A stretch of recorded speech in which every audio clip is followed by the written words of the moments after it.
Good morning. It's 10 a.m. and time for appointed for our regular board meeting of the Board of Supervisors, Cochise County.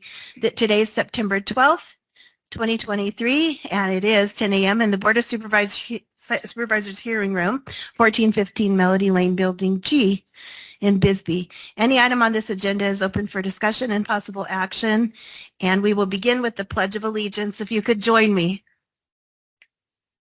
I pledge allegiance to the flag of the United States of America and to the republic for which it stands, one nation under God, indivisible, with liberty and justice for all.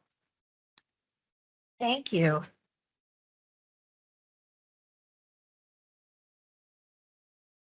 The order or deletion of any item on this agenda is subject to modification at the meeting.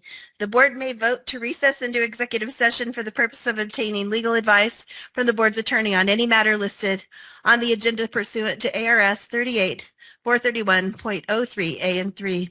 We will begin with the roll call. District 1. Good morning, Madam Chair. Crosby is here. Thank you. District 2. Supervisor English is present. And I, Peggy Judd, am here to represent District 3. We are all present today. Members of the public may attend this meeting via Microsoft Teams, computer or mobile app, or via phone by calling 602-609-7513 or 888-680-6714. Conference ID 868-998-418#. If you have trouble accessing this meeting remotely, call 520-432-9200 for direction. The board may permit public comment during the discussion of any item on the agenda. To speak on an agenda item or during the call to the public, complete and return the speaker request form to the clerk of the board prior to the start of the meeting. Note that some attachments may be updated after the agenda is published. This means that some presentation materials displayed at the board meeting may differ slightly from the attached version. So we will begin with call to the public, and it's being arranged as I speak. All right. Those are specific items, and this is for right now. All right, so we have the first person is Alfred Kern. Please come to the podium, and if you would come and state your name and your address before you begin.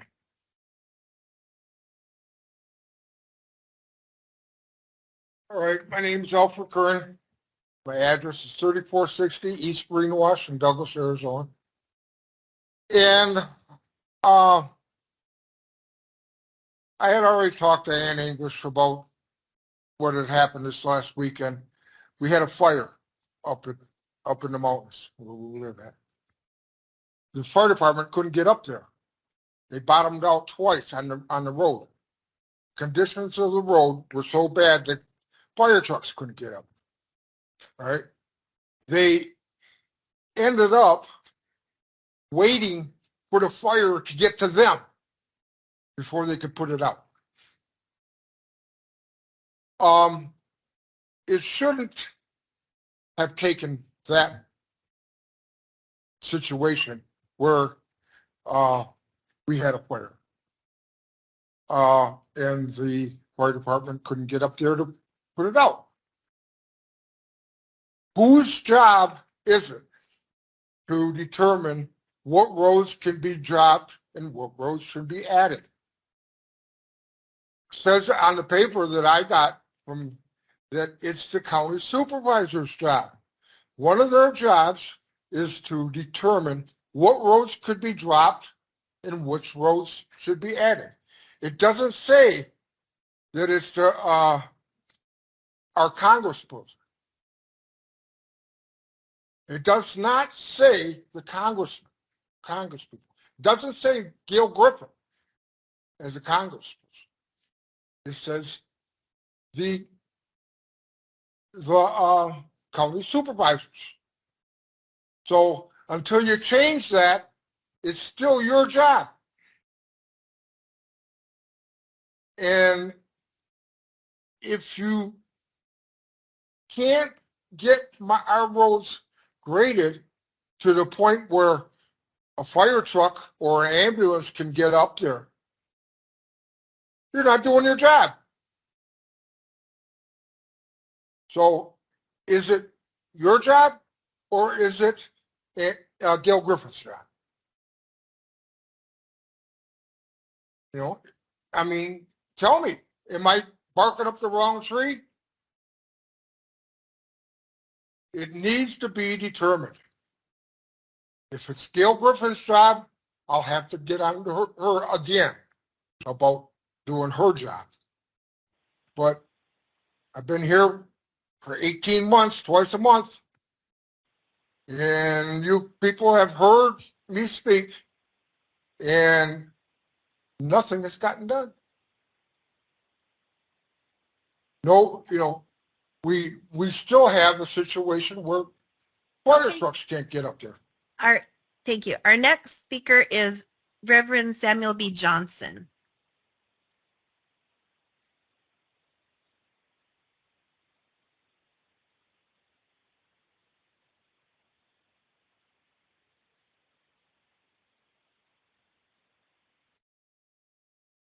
My name is Samuel B. Johnson. I reside just 3 miles out 92 past Subsistence Bisbee.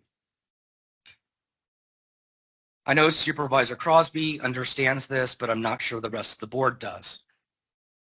There are 3 separate branches of our government: the executive branch, the judicial branch, and the legislative branch. The County Board of Supervisors is an executive branch. At the county level, he was our legislative branch. If you don't know, Article 4, Section 1-1, Paragraph 8 of the Arizona State Constitution will tell you it is the electors, the voters. We legislate, you execute. That's what an executive branch is. You don't get to fundamentally alter the way I, as a voting citizen, get to execute my rights. That is a legislative function. If your attorneys were doing their job, or maybe you're just willfully ignoring your attorneys, they would be elbow deep in the Constitution every time you make a decision. They would be advising you that what you do is unconstitutional and illegal. I'm also formally requesting the county attorney under Title 38. You don't know what Title 38? You might want to look into it. Section 341, to convene a grand jury against this board for willfully and knowingly violating state statutes and the Constitution of Arizona. As such, as the county is prosecuting you, you are solely responsible without any taxpayer assets or the offices of the county attorney to provide your own legal representation. That is all I have to say. The next speaker is Lee R. Chadbourne.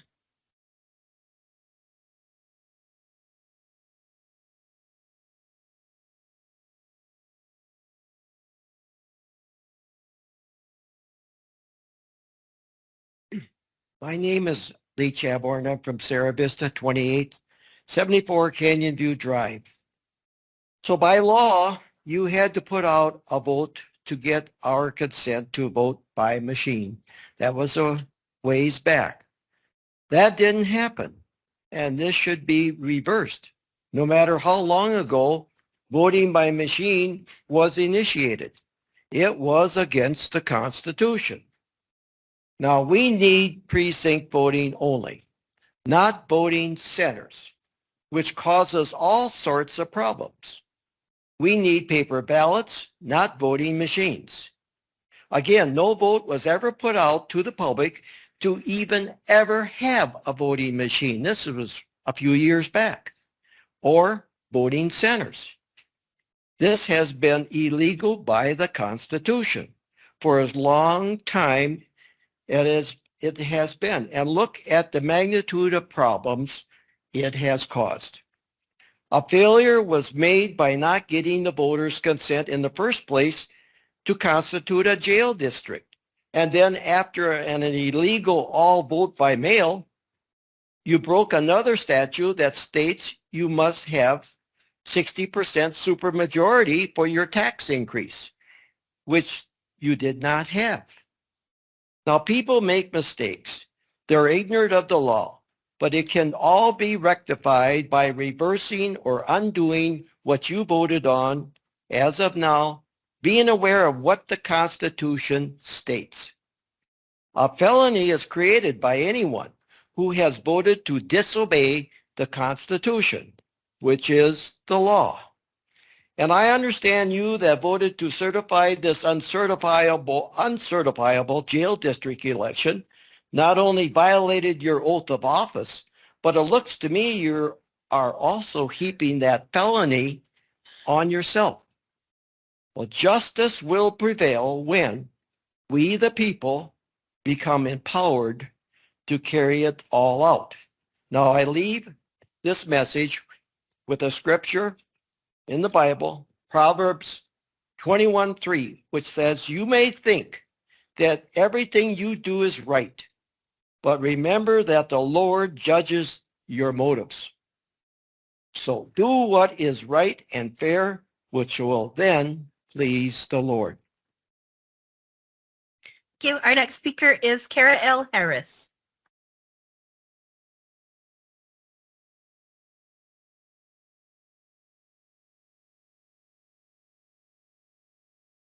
My name is Kara Harris. I live in Whetstone, Arizona, and I'm in your district, Mrs. Judd. Madam Chairman, I have a message to you and for you. I pray you will do the right thing and leave a better legacy. I pray you would not only speak about your respect for the Constitution, but would vote to support our Constitution. Do you really want to be known as a supervisor and a rhino who continually supports the socialist position of your left-leaning colleague? Do you not care that we, the people, will remember you for voting not for the constituency you serve, but voting against those people, us people who show up regularly to ask you to do the right thing? Choose this day, Mrs. Judd, as the Bible tells you. Choose to do the right thing despite the cost. This is a legacy of greatness and not of cowardice. You have an opportunity to be a leader and not a follower. This is the day. There will be not many more for any of us. Our constitutional rights as your citizens have been ignored. Today is the day to do the right thing. Please do the right thing. Thank you. Our next speaker is Allie Morse. Our next speaker is Allie Morse. Allison Morse on Teams. Are you there? Allison Morse, it's your turn. I'm going to call for her after the next speaker in case she didn't hear me. Oh, there you are. I'm sorry. Thank you. I'm having trouble with my laptop, so I'm on my phone. I apologize. Good morning. Right. My name is Allison Morse, and I'm from Portal, and I do thank you for this opportunity to speak today. We all know that the decision of the hand count lawsuit is still in appellate court, and the new version of the Elections Procedure Manual has not yet been finalized.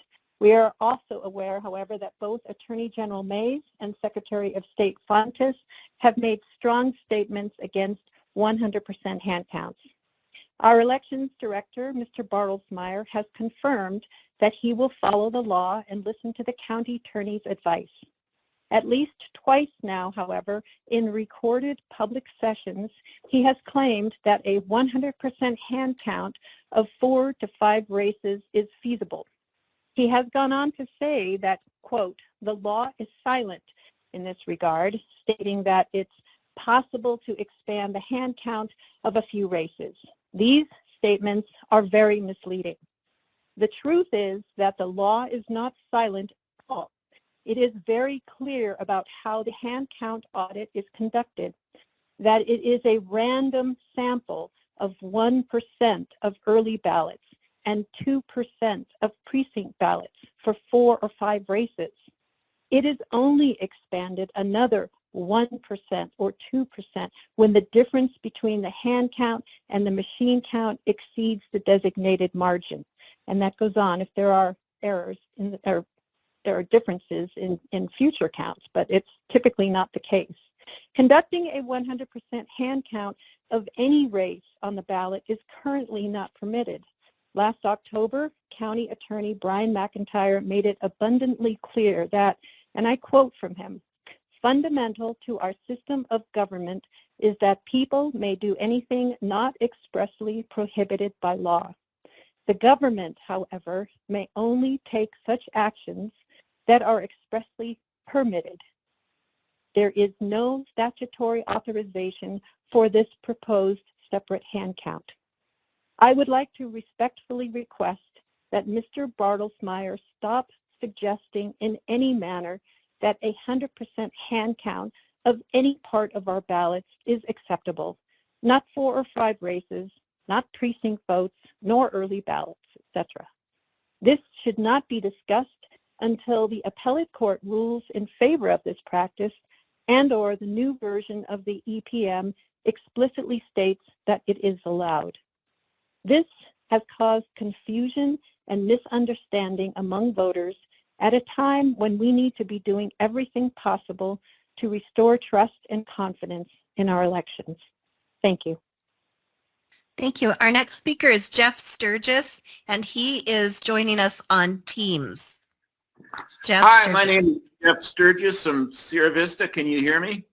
Yes. Some Cochise County citizens and voters might wonder why Supervisor Tom Crosby and Recorder David Stevens keep trying to mess with our county election processes. Just one good example, actually it's a bad example, pounding our extremely competent former election director, Lisa Mara, a lifetime Republican, out of office and replacing her with election-denying Bob Bartlesmeyer. Could it be part of the big lie that Trump won the 2024 election? Could it be part of MAGA Republican tactics of stringing together unsupported conspiracy theories that some take for reasoning and evidence? Could it be that Crosby and Stevens follow the spoken truth of one of their MAGA Republican leaders, Paul Weyrich, who flatly stated, "I don't want everybody to vote"? Could it be that Crosby and Stevens are part of the MAGA Republican realization that they are unable to attract the support of a majority of eligible voters in Arizona and the entire nation, and to ensure that their electoral survival, MAGA Republicans need to make it harder to vote and easier for them to cheat?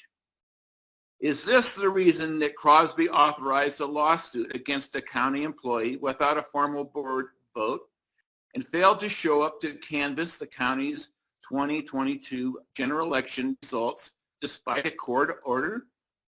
Is this also the reason why Tom Crosby has repeatedly threatened what has been threatened by the Arizona Attorney General's office for allegedly violating Arizona's open meeting law on multiple occasions? Is this the reason why Crosby has initiated yet another failed lawsuit to stop the certification of the 2022 election in Arizona, about which a perceptive attorney commented, "No matter how much one tries to polish a cow pie, you're never going to make it shine." Is that all? Thank you. Thank you. The next speaker is Daniel LaChance.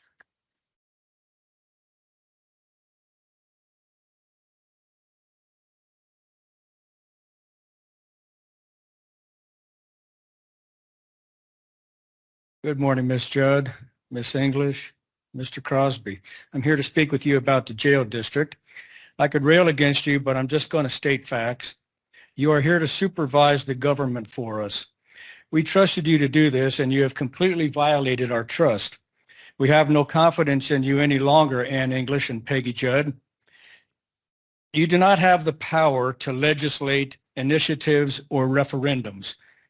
You can call the jail tax a question to try to circumvent the Arizona Constitution, but it won't work, at least not in a court of law. You swore an oath to uphold and defend the Constitution. You have done neither. The power of legislating initiatives and referendums is strictly reserved to the electors of the county, the registered voters, not you all. You had a duty to get at least 12,900 signatures on petitions in order to begin the jail district creation. Instead, you created a bogus citizen committee in an unlawful attempt to undermine the constitutional law. The unlawful creation of the jail district is therefore null and void. You must stop and dissolve any further work on this unlawful action.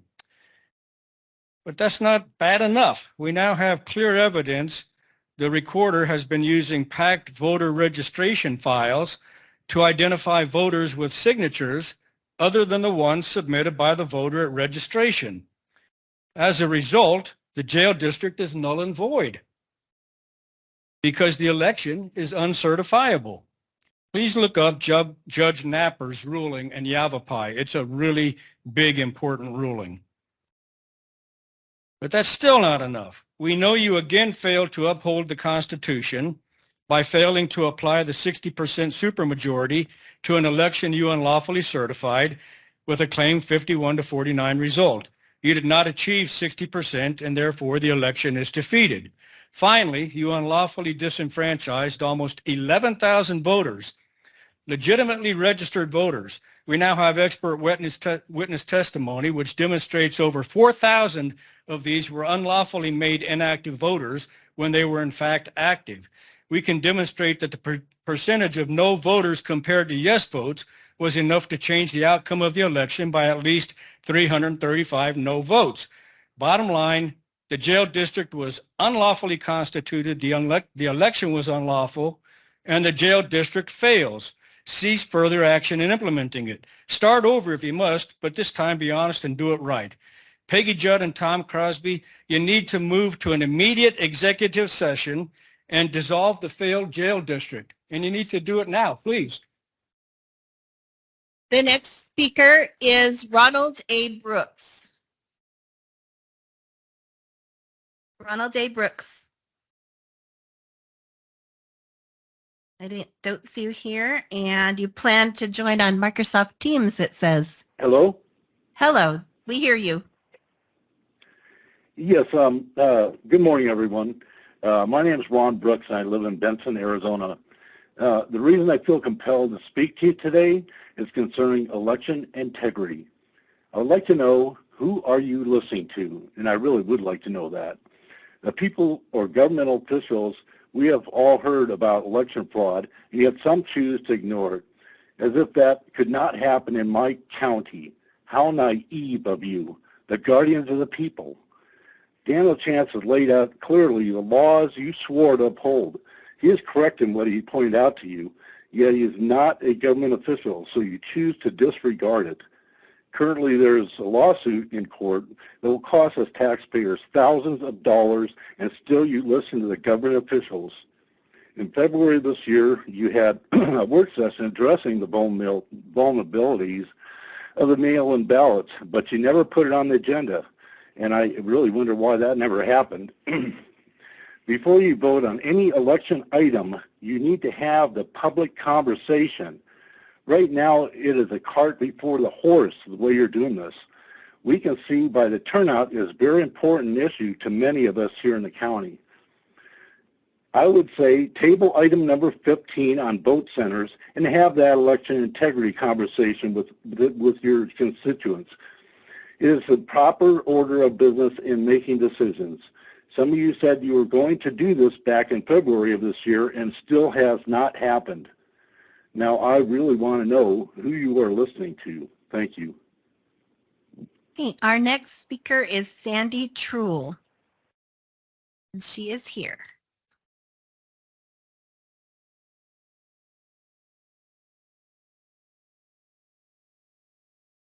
Hello, Sandy Truel from Sierra Vista. The election machines need to be removed from the next election. Our elections are unconstitutional for many reasons. A few of these are third parties are not to be involved, government or private entities. The elections, according to the Constitution, should be run by the people. Ballots shall not be counted in secret. The machines should be examined and double-checked. Corporations can't interfere with chain of custody. Elections are one day according to the Constitution, which makes mail-in ballots unconstitutional. And I have a quote from an affidavit. I was going to try to put it in my own words, but it just sounds really good. I'm just going to read it straight. This is from an affidavit. Given the paramount importance of election integrity and the constitutional mandate that individual states oversee their own elections, the continued use of electronic voting technology is a matter of serious concern. These systems, while aimed at enhancing efficiency, have demonstrated vulnerabilities that can compromise the accuracy of the vote, a sacrifice we cannot afford given the sacredness of the democratic process. As the current landscape has moved towards a quasi-federalized structure for elections, the risk of undue federal influence grows, jeopardizing state-level digital sovereignty. The removal of electronic voting systems would not only bolster the public's confidence in electoral outcomes, but would also offer the double benefit of reduced expenditure. Current budgets for such technology are exorbitant and ultimately shouldered by the taxpayer. Moreover, we should not overlook the national security implications. Electronic systems are susceptible to interference from foreign actors, creating a vector for threats that compromise the integrity of our republic. Therefore, it is not only prudent but imperative to reevaluate the role of technology in elections. Abandoning electronic voting systems will not only respect the Constitution's allocation of electoral responsibilities to the states, but also serve as a robust safeguard for our national security. And I have a quote from Dr. Martin Luther King: "Our lives begin to end the day we become silent about things that matter." Thank you. Thank you. Johnny Lee Wilson, Sr.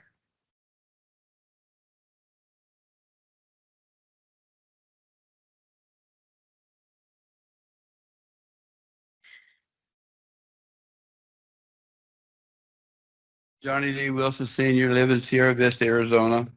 I'm going to do this a little different. I've heard the question from Ann and some people, why do the same old people show up all the time? Well, I'll try to make this short. 1941, the United States didn't want to be in war anymore. So they put a sanction against Japan, which was our ally in World War I, to stop trying to take over the Asian area. So in their retaliation, December 7th, they bombed Pearl Harbor. December 8th, we declared war on Japan. We went back into World War II then, or not back in, but into that. Okay, well, we were afraid of getting attacked in the homeland because it was getting so violent that on July 26th, 1945, in White Sands, New Mexico, they tested the first atomic bomb, which was horrible. Just a few weeks later, August 6th, we dropped one on Hiroshima to try to stop the war. Japan still didn't like it. I'm going to get to my point. On the 9th of August, we dropped one on Nagasaki. Okay, those two bombs, within the blink of an eye, took out between 129,000 people to 226,000 people, gone off the face of the earth. So when we elect our officials, it makes a difference. Because most of our officials get us into these wars all the time we don't need to be in. So anyway, the point I'm getting to, the reason we're here, most of us are very patriotic. And where I got my first taste of it was in, let's say, I was born in August of 46. And in 1949, one of our traders would give our secrets to Soviet Union. They tested their first atomic bomb. Well, that scared everybody. So I was 3 years old then. When I'm 6 years old, President Harry Truman put in what they call the Ground Observance Corps. Most people probably don't know this, and they call it Operation Skywatch. Well, we didn't have very good radars in those days. So it was around 26 states around the Pacific and across that we had people, over 400,000 people included, and this is what my point is. My mom and my grandmother, they went twice a week for 6 years, 2 hours each service to protect our country because at that time they could fly in under the radar. So that's the reason I'm here, because I think about that. And before I go to bed every night, I tell myself, I say, have you done good today? And I want everybody within my voice to say that. Get on your knees at night, whether you're religious or not, and say, have I done good today? The next speaker is Paul Varble.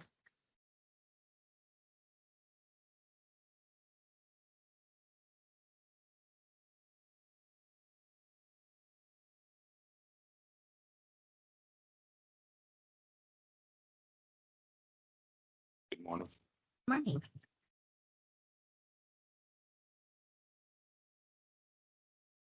Arizona Constitution, Article 4, Part 1, Section 1, Subparagraph 8. Do you know what it is? Of course you do. You blatantly violate it, making you criminals. You guys just don't get it, do you? So here I'll tell you, so even the brain dead can understand. All machines are digital, which means all information can be transferred and hacked wirelessly. And there is no chain of custody, just like the mail-in ballots, like the ones you guys put out. But you know this. That's why you say you can't win without mail-in ballots. Adding signatures to voters' registration file is unlawful and fraud. I'm sure even you brain-dead rhinos and Democrats can understand that. We the people don't want any machines or mail-in ballots. Got it? Do you understand? Do you comprehend? Don't give me your blank stares. The more you try to shove your illegal ballot actions on us, and the more you force, the more we the people will resist. The more you coerce, the more we the people will reject. The more you lie, the more we the people will seek the truth. You only have the power we give, and we give you nothing at all. We, the people, reserve the power to propose laws and amendments to the Constitution and to enact or reject such laws and amendments at the polls independently of the legislature. And we also reserve for use at our own option the power to approve or reject at the polls any act or item, section or part of any act of the legislature. We, the people, say no, no, no to all your actions. And it goes for everything at this hearing today. Our answer is no. Got it? We believe in election integrity. Without it, we have election interference. With election interference, we have fraud. And it only takes one act of fraud to vitiate the outcome of any action, including elections. And by the way, there were 240,000 acts of fraud in Arizona, thanks to Katie Hobbs and Adrian Fontes, who seem to control Ann English and Peggy Judd and Lisa Mara. And get this straight, we will never certify the illegal fraudulent machines of 2020 that still exist to this day. So no to mail-in ballots, no to the machines, and no to anything that you two want here today or in the future, because you have violated Arizona Constitution Article 4, Part 1, Section 1, Subparagraph 8, and you have been caught. Have a good day. Okay. The next speaker is Robert McCormick.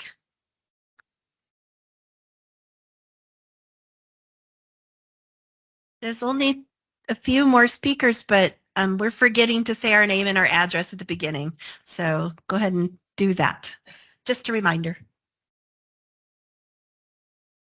Yeah, my name is Robert McCormick, and I'm from 1325 Bella Vista in Sierra Vista, Arizona. I couldn't say anything better than what Paul just did. That was fantastic, and I think, Peggy, for sure you got the message. Thank you. Okay. Our next speaker is Inga McCord.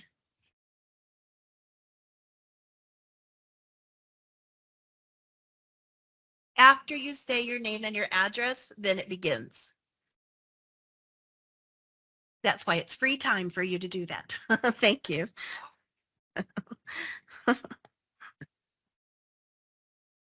My name is Inga McCord, and I am from Hereford, Arizona.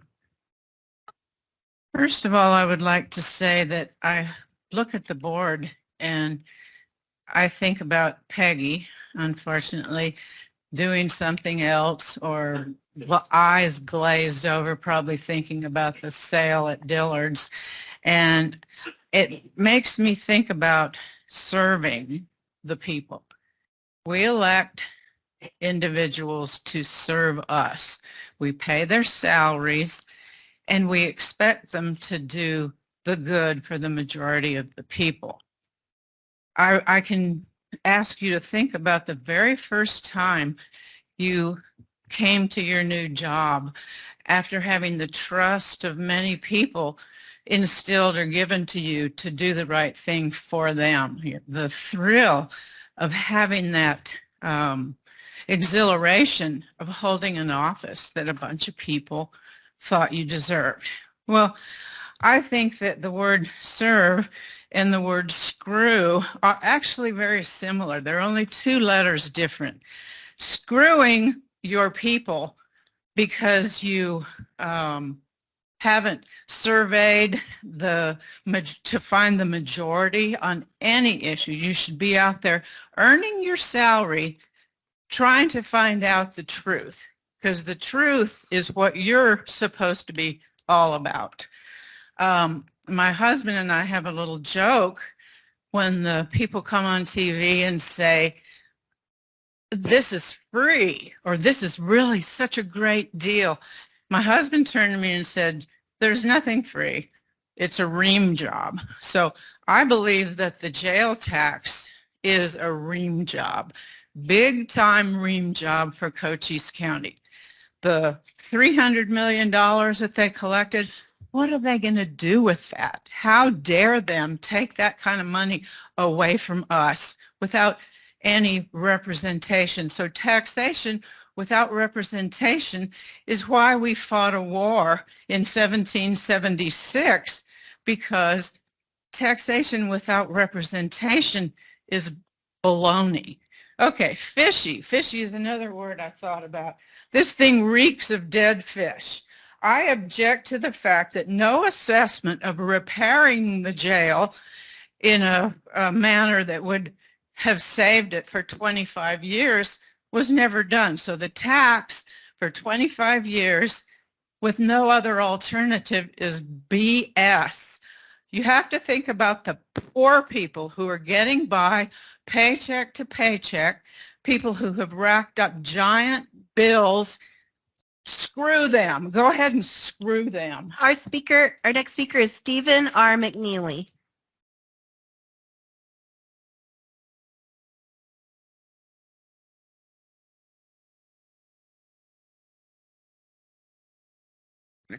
Stephen McNeely from Tombstone, Arizona, 16 North 4th Street.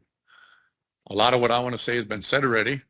I have no confidence in elections. I've been voting for 60 years. I'm 78 years old. And I've only voted once absentee, and that happened to be at this election. It's the only choice I had. And, you know, I don't have any confidence in our election system because of what's happened in the last, these mail-in ballots got to go. We need paper ballots. We don't need machines. Machines can be rigged. We know that, and they've been rigged. So all I'm asking is we can go back to paper ballots, count the ballots. If you need more help, we got a lot of citizens who'll be happy to volunteer to help count them. Get rid of the mail-in ballots. Thank you. Thank you. Our next speaker, we don't have any more speakers. The next item of business is a presentation by Steve Farley. He is the CEO of the Humane Society in Southern Arizona. Madam Chair, I have a brief point of order, Okay. which would be my response to Mr. Sturgis. And this has to do with what his criticism was about the judge's order that I presumably violated. And I don't think I violated that because the judge there did not order me to approve the canvass of the election. He ordered the board to canvass the election, and there is a difference between those two. And I'm just going to read this brief definition. The Board of Supervisors is mandated to canvass the votes. What does this mean? Webster's online dictionary says canvass, to examine in detail, specifically to examine votes officially for authenticity. So it is the duty of the Board of Supervisors to get a report of the precinct votes and determine their authenticity, not rubber stamp the elections as valid despite all the reported complaints and concerns with the integrity of the elections as conducted. By doing so is a dereliction of duty and a misjustice committed on the citizens of their county. It is a duty under law to determine the validity of the election, which is canvassing the vote, and ensure the right of individuals to vote is protected. The duty is to verify the facts through investigation and testimony, not be forced to deal with intimidation and threats of lawsuits, to encumber board members in courts with threats of individual financial harm. Thank you. Okay, thank you. All right, we're going to move on to Mr. Farley. Thank you. Well, thank you, Madam Chair. Thank you, members. I really appreciate your service and your work here today and coming and listening to our presentation and what we are doing as the Humane Society of Southern Arizona to help improve animal welfare in Southern Arizona, and to do it as a public-private partnership with you guys, and to bring more resources to be able to help solve things in Arizona. Is it possible to do that as a full screen? Is that?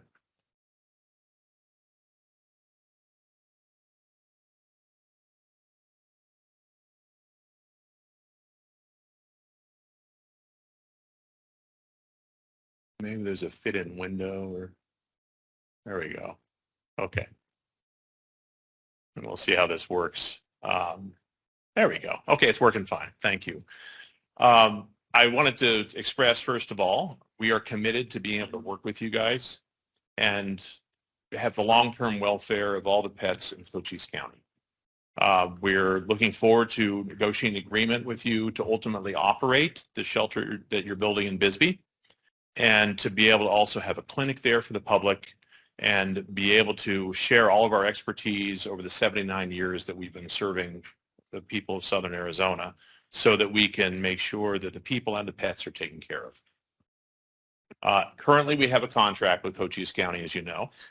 We obtained that in August of 2021, in which we do a fee-for-service model, in which it's $60 per animal we take in from the Douglas shelter. And we've been doing that since August of 2021.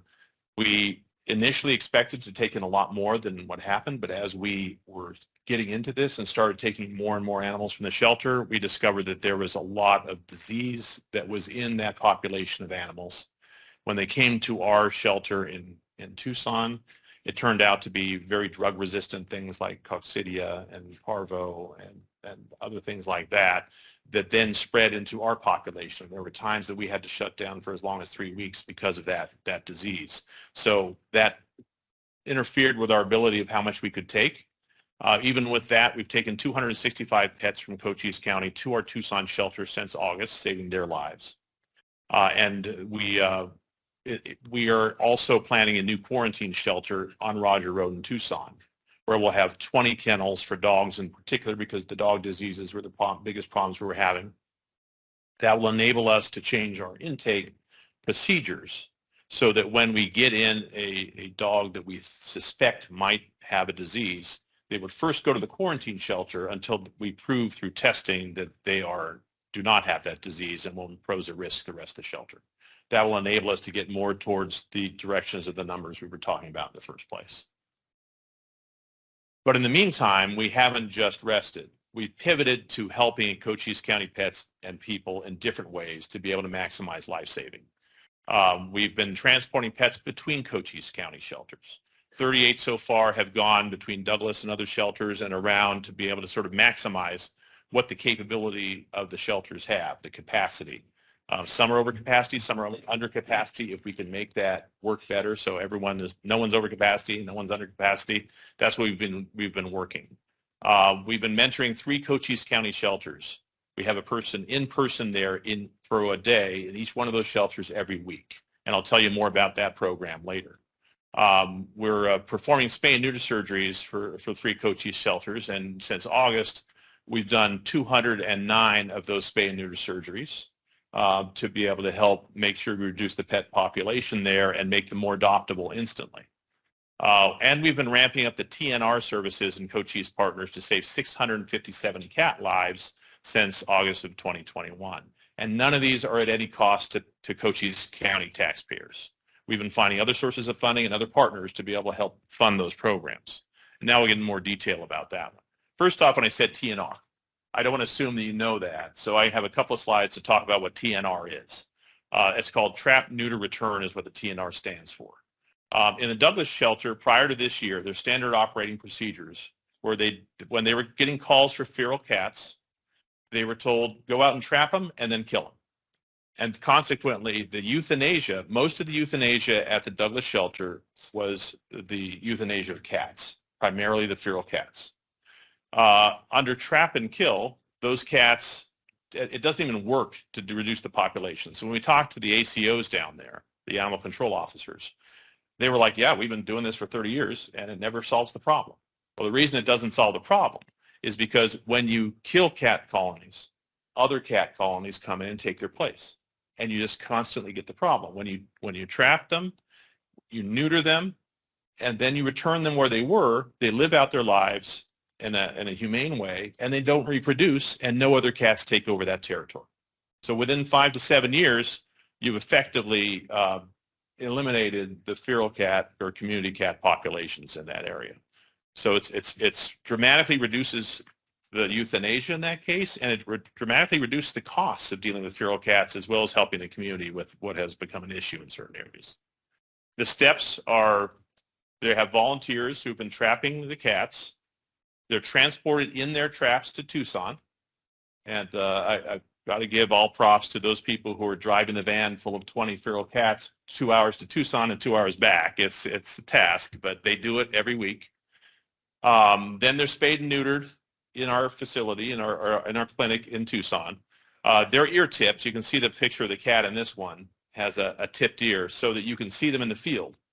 And when you see a tipped ear like that in a cat, you know that they've been spayed and neutered. So you don't trap them again and bring them up and go through that for nothing. They're returned to where they were trapped. Then the volunteers feed the colonies that no longer reproduce. And as I said, the community cat population drops to near zero within 5 to 7 years. And you have light at the end of the tunnel that folks see when they have the populations right now. Here are the current programs we have in Cochise County that are running right now. We're continuing to intake pets from the Douglas shelter at the ability we're able to do it. So we're ramping that up more than we had in the first year when we were trying to recover from the disease issues. We have the Shelter Collaborative Program in Douglas, Wilcox, and Benson. Again, I will put more of the details of this also in the next slides. The TNR program in Douglas, both at the prison and downtown, and Douglas One Health Clinic for pets and people. We'll talk more about that one later too. The Shelter Collaborative Program is a really innovative way of helping to get resources and knowledge to the other shelters in Cochise County. So we have a full-time rural operations manager that is on our staff, who then goes out to Wilcox, Douglas, and Benson 1 day a week in each shelter, and basically finds out what's the issue. What can we do to help you with your life saving here? What can we do to help you with your shelter? And I've told them sometimes it's just like we're their fairy godmother or something. If you got something you want to make your shelter work better, we're going to find a way to make it happen. We have a full-time Humane Society animal protection specialist that we also have on our staff. Where that person we just hired is now working daily in Wilcox and Douglas. So focusing on those shelters in particular. The spay and neuter surgeries are provided at no cost to the shelter or the municipalities who are running them. So we can get the dogs and cats not reproducing, and that they can be ready for adoption immediately. One of the problems that we saw was that sometimes the adoptions weren't happening at the levels we thought because people would come in and they weren't spayed and neutered already. So they would have to wait or else go find their own vet to do it, and it was just too much of a hassle. Now they'll come in, fall in love with a dog, adopt that dog, and take her home that day because the surgery's already happened. Vaccinations and disease treatment has been offered at no cost to the shelter, and our doctors have been assisting in that way, and we're helping them get assistance in their neighborhoods. We're supporting the adoption programs as well. And one of the huge successes of this entire program is Benson, which has done a huge positive turnaround over time. In July, they adopted out 48 animals, which is phenomenal for any size shelter, particularly for a small shelter like Benson. So they've been really outreaching, going to different places where they could find adoptive parents and doing all the good stuff to be able to make that work. And that's a real shining example of how this program can work. One of the things that they wished for in Benson and Wilcox was the cats were in the same kennel area as the dogs. And the storage was in the kennel areas with the dogs, which meant you have less capacity for dogs. The cats were very nervous and upset. So we managed to find funding through a partner of ours to be able to pay for storage sheds for the cats in both Benson and Wilcox. So we went down to Mr. Shed in Huachuca City and said, can you give us a deal? Let's go and get that done. And we got it done. And the picture in that slide actually is from the newspaper down here where they came and covered that dedication of that cat shed in Benson. It's really made a big difference in those shelters and in the lives of those cats and the people who are looking forward to getting that. This is jointly funded by the Humane Society of Southern Arizona and our donors, as well as the Best Friends Animal Society, which this is a program that they've chosen us as one of a few around the country, and we've just renewed that program. So happy to announce we're continuing that program for the next year. So that this will continue to do good in Cochise. The Douglas TNR program started out when the warden called us up and said, we got a cat problem. There's about 150, 200 on our campus. We don't know what to do with them.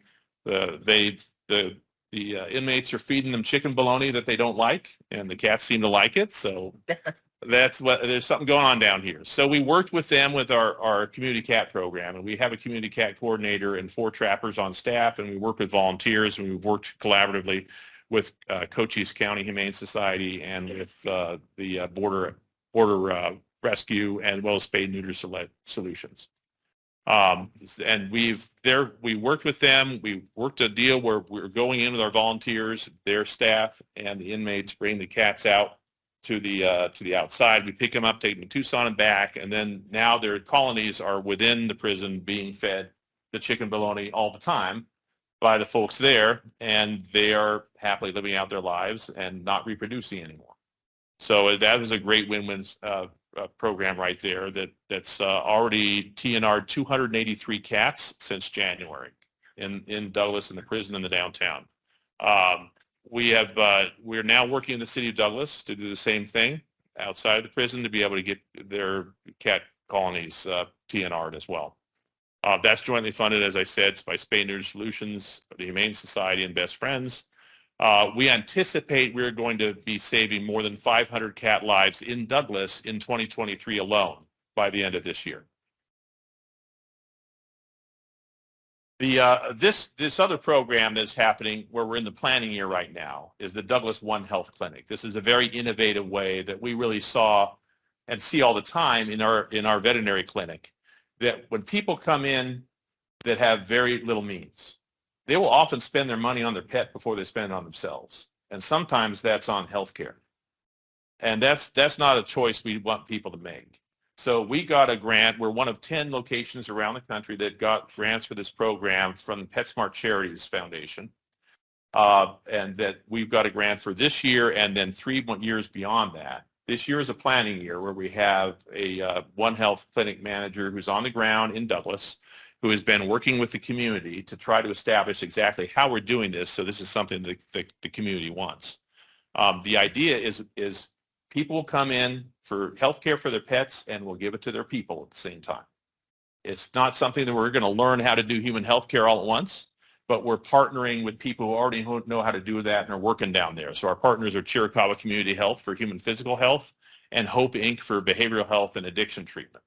So people come in, we may start off with joint vaccination clinics, get the vaccinations for your pets, get the vaccinations for your people, and have the folks from our partners assess for other issues and see what they can do at the same time. This is, like I said, jointly funded by the Humane Society of Southern Arizona and our donors and PetSmart Charities. Our future vision is going to be even more expansive. So here's the things we're going to continue to do in the future. We want to expand our current partnership by, and depending what the year is, 2025, 2026, 2024, if we can get the federal government to move a little faster, and it usually does, then we're really looking forward to having that shelter open in Bisbee, which will be phenomenal in terms of what we can do. We'll continue the shelter collaborative throughout the county. As I said, we just got approval to continue that. We're going to develop a vet tech program at Cochise College, expand the TNR program to Wilcox as well to do the good up there as also, and roll out that one health clinic in Douglas and then possibly beyond if that works. And I've got slides for the detail on these also. So with the new county shelter in Bisbee operated by the Humane Society, it provides an opportunity to be able to think of Cochise County as one big shelter in the collaboration with all the other shelters. And it enables everyone to take advantage of their existing resources and keep costs under control while at the same time saving more lives. There's desperately needed low-cost veterinary clinic for the public and for the shelter. I don't have to tell the pet owners around how we have been losing a lot of the vets to retirement. And there's not a lot of places where you can find anything, particularly nothing affordable, to be able to make that happen. So having a public clinic available that has affordable pricing at a range of spay and neuter surgeries, vaccinations, and regular treatment for your pet is going to be key. Pet intake and adoptions we will do right there. We anticipate that the Douglas shelter, which is currently not in good shape as a shelter, would transition to becoming primarily a stray hold. So the dogs and cats who were brought in as strays down there, they're held for 3 days. And then once they're over the 3 days and the owner doesn't claim them, then we transport them up to the Bisbee shelter, and then they would be intake and ready for adoption. The quarantine shelter, we're looking at the current Bisbee shelter would become the quarantine shelter as we build the new one. So we would have that same model I talked about before. When there are dogs and cats that have suspected illnesses, they go to the quarantine shelter first so they don't shut down the rest of the shelter if the disease spreads. The real key thing about this, the way we can work collaboratively with all the other shelters. We'd be able to balance the pet populations amongst the other shelters in Cochise by having agreements with all of them. We'll be able to manage the pet transfers inside and outside of the region. If there's too many pets overall in Cochise County, we can bring them back to our location in Tucson, and we have other partners throughout the state. This is something that could really change the way everyone is working on this problem collaboratively. And it provides veterinary services to these other Cochise shelters at places that are closer than what Tucson would be in many cases. Ultimately, we're going to maximize those resources, make it much more efficient, and help everyone operate like one big shelter with multiple locations. And I think that's what is possible when we have that permanent home as a Humane Society right there in Bisbee. We're going to continue that shelter collaborative program there. And so here's some of the programs we want to roll out this year. Is we want to have joint adoption events for all the shelters in Cochise County with joint marketing so that we can have more events to be able to get more homes for those pets and faster. We are going to continue to mentor the staff at the local shelters as we have been, so we get best practices in there. We're going to identify outside resources in improving the shelter facilities like we did for the cat sheds. We just got a grant from Walmart and Douglas to be able to put a fresh coat of paint out on the Douglas shelter so it makes it more inviting for people to come in and adopt. We're going to develop really robust volunteer and foster care programs with the shelter to, again, expand capacity. The foster care means you have it in someone's home, and they take care of animals that aren't ready to adopt yet, so you don't clog up the shelter and there's more capacity there. Volunteers obviously can help dramatically without having costs. And continue to provide veterinary supplies and veterinary services to be able to help them with what they're doing. We want to work and get a new vet tech program at Cochise College, which would be huge, not just to be able to supply more vets and future vets and vet techs for the area, but also to help drive the economic development in general in the county. Get people high-wage jobs that they can use here and elsewhere, and you've really helped a lot in a lot of different ways. It can also be a pipeline for the new U of A College of Veterinary Medicine that just graduated its first class after 3 years in operation this August. And it can reduce the veterinary shortage in rural areas. There's now a program that I worked very hard to get through the legislature last year and got funded that will offer veterinary students, because it's about $300,000 to get your veterinary degree. It offers the veterinary students that have borrowed money $100,000 to pay off their student debt if they work for at least 2 years, at least 4 years in Arizona, and at least 2 years in a rural area or in a nonprofit shelter. That program is starting now this year. So that will create a larger drive for veterinarians and incentive for them to come down here and help us out in this area. And we're going to want to roll out that permanent One Health clinic in Douglas and beyond. We're going to expand access to care for many people, improve public health through this program, improve the health of low-income individuals in particular, and we have currently in the final stage of a grant to get a mobile unit so we can potentially move this mobile unit throughout the county. So that's all the slides I've got about where we are now, where we're going. This is a map that kind of shows how it all works together. It's Tucson in the upper left corner, Douglas in the lower right, and it's basically where some of the service areas could be when we collaborate together. I'm really excited about where we've been and particularly excited about where we're going. And I thank you for your support over this time. And it's going to be amazing, particularly when we get the Bisbee shelter going. It's already amazing. So I'm happy to take any questions. Okay. Because I have a few questions now. So is there anything you need to say first? Oh, after you met him. Okay, thank you. So do you have kind of a timeline for the Roger Road shelter? Because it seems like that's or the quarantine shelter, yeah. It's what's holding up the number of pets we can take from Bisbee. Right. I mean, not Bisbee, from Douglas, sorry, for many of our county shelters. Do you know about when that might be finished? Well, that's a good question. One of the things, we've done preliminary drawings for what it might look like, and we're right now going out and trying to find cost estimates. Okay. Once we find those cost estimates, and hopefully that'll be in the next month or so, we'll go and start raising money for it. So that's going to be the key thing. Could be a couple of years. No, we intend that that ideally it would be by about a year from now. Okay. This is going to be a no frills, just everything. It's not going to be pretty, but it's going to do the job. Okay. That's what we're looking for. Something that's inexpensive that can actually help us with the problems we're dealing with right now. So I'm thinking that'll be late next year that we'll finally be able to have that in place.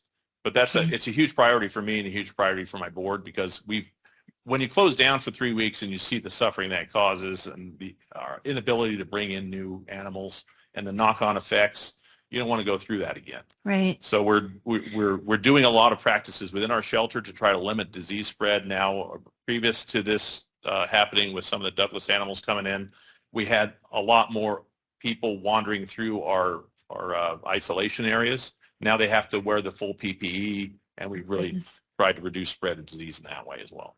Okay.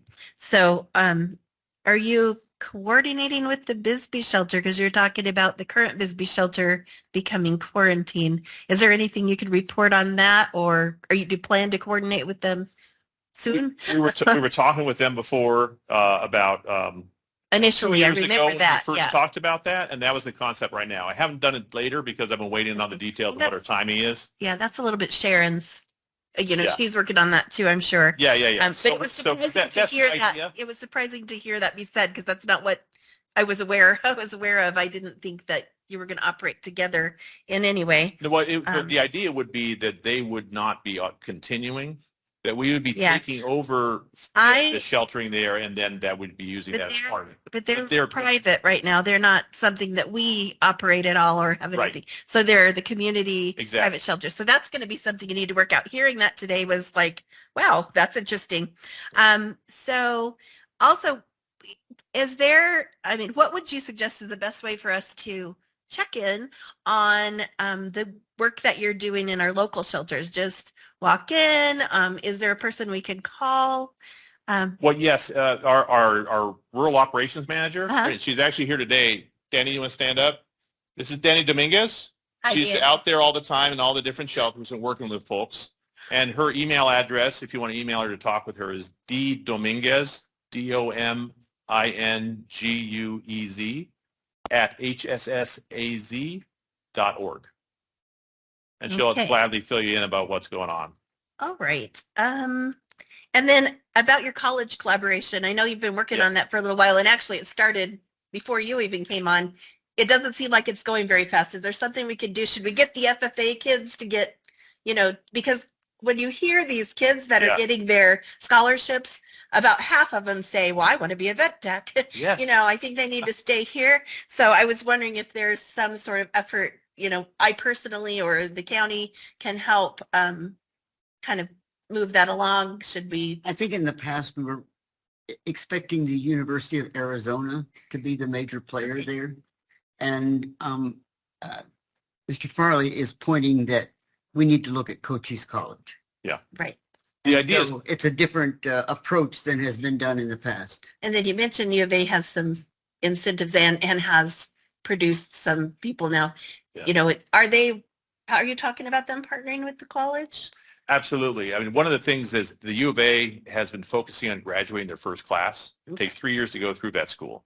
Right. They just graduated their first class because that was also the marker they needed to be officially accredited. Okay. So they've finally gone through all those.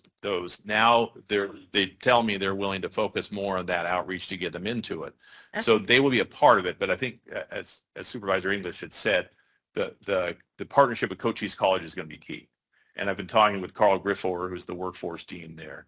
Okay. And he wants to get on this, and we're trying to work a partnership with Pima Community College, where they have a vet tech program already, to come down and help make this happen. So that's one of the things that we're hoping this year we finally get something in place so that we can get that going. But as many of the FFA folks who want to get it done to speak up and talk to the folks at Cochise College and say, got to get this moving, it's a priority, that would really help in order to make that happen. Yeah, because I think that they enjoy that sort of thing, and Oh, yeah. if they need it, that they can come up with something. Absolutely. Okay. For now, I think that's all. Now I'm going to turn the time over. Maybe he'll get some of my questions I Mr. didn't. Farley, thank you very much for being with us today. And Ms. Dominguez, thank you also for being with us.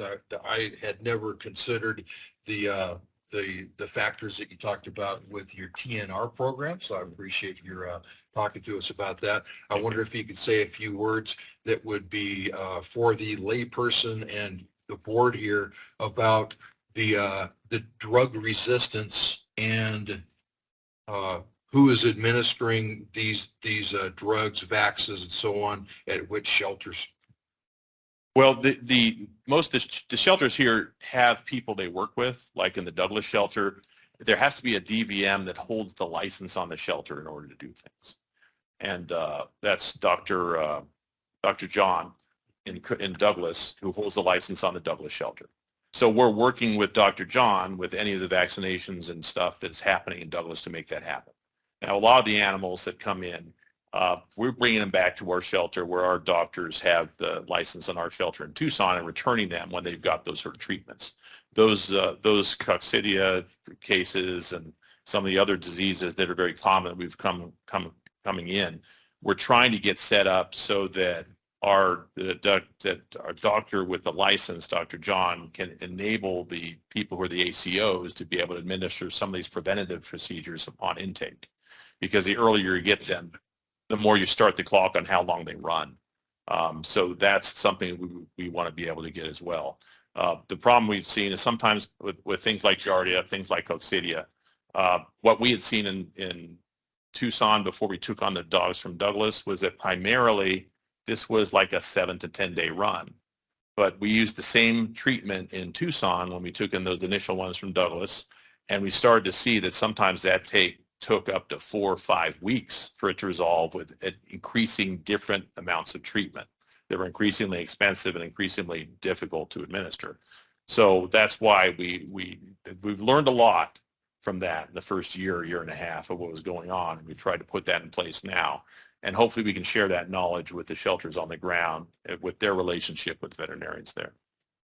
Thank you very much. Thank you. Thank you. Did you have anything else? My only comment is I'm just grateful that the Humane Society is looking to Cochise County and offering to help us with their expertise, because you've been in the business for over 70 years, and so you have a lot to offer us. And we're sitting here with a need, and if you're offering us that expertise, we're grateful. And thank you. Well, thank you, Supervisor. In fact, we, up until 1987, were named the Humane Society of Tucson. But we changed the Humane Society of Southern Arizona then, but we didn't really change our practice. I came in and saw that in 2020, and I was invited down here on a tour by the chair. And what I saw down here is there was clear need and a clear place where we could do good. And that I think it's time we live into our full name of the Humane Society of Southern Arizona. So that's what we're intending to do, what we have been doing, and what we're going to intend to do in the future. So thank you. I appreciate it. Thank you. Well, I think that's enough. And we could listen to you longer, but you've done your piece and we're ready to move on. Thank you. I appreciate Thank you, it. Mr. Farley. All right. So our next thing is the items consent agenda, items 1 through 10. So if we have a motion for that. Madam Chair, I move we approve consent agenda items 1 through 10. I'll second that motion. We have a motion to approve the consent agenda. All those in favor say aye. Aye. Aye. The chair votes aye and the motion is approved unanimously. Our first action item is item number 11, and that's approving the tax rates and levies for Cochise County as set forth, and we have had an open meeting session and a special meeting and approved that, and now we need to ratify that. So if we could have a motion. Madam Chair, I move that pursuant to ARS 38-431.05 that we ratify the approval of the tax rates and levies for Cochise County taxing entities as set forth in the attached corrected exhibit, said approval made in open session at a special meeting held on August 21st, 2023. Second. We have a motion and a second, and now if we can have an explanation by Deputy Administrator Gilman. Thank you, Chairman Judd, Supervisors. So as interim clerk of the board, I determined that we needed to ratify this decision due to some technological difficulties we had at that August 21st meeting. After the meeting was adjourned, you'll recall it was a very short meeting. We realized that our Teams recording didn't work properly and that people on Teams could not hear the meeting. So therefore, we needed to give a very accurate description, and as we always do in our minutes, and have the board ratify that decision. And then as well, it came to our attention that the Exhibit 3 in the attached exhibit had a clerical error, and so that error was fixed. It did not impact the overall decision of the board or the data that you looked at, but it was a clerical error that we wanted to bring to your attention. Okay, thank you. So we have a motion and a second. Do we have any discussion? Thank you, Ms. Gilman, for that catch. All right. Seeing none, we'll call for the vote. All those in favor say aye. Aye. Aye. The chair votes aye and the motion carries unanimously. Item number 12, which is a submission by the Board of Supervisors to County Attorney's Office for a complaint. If we could have a motion.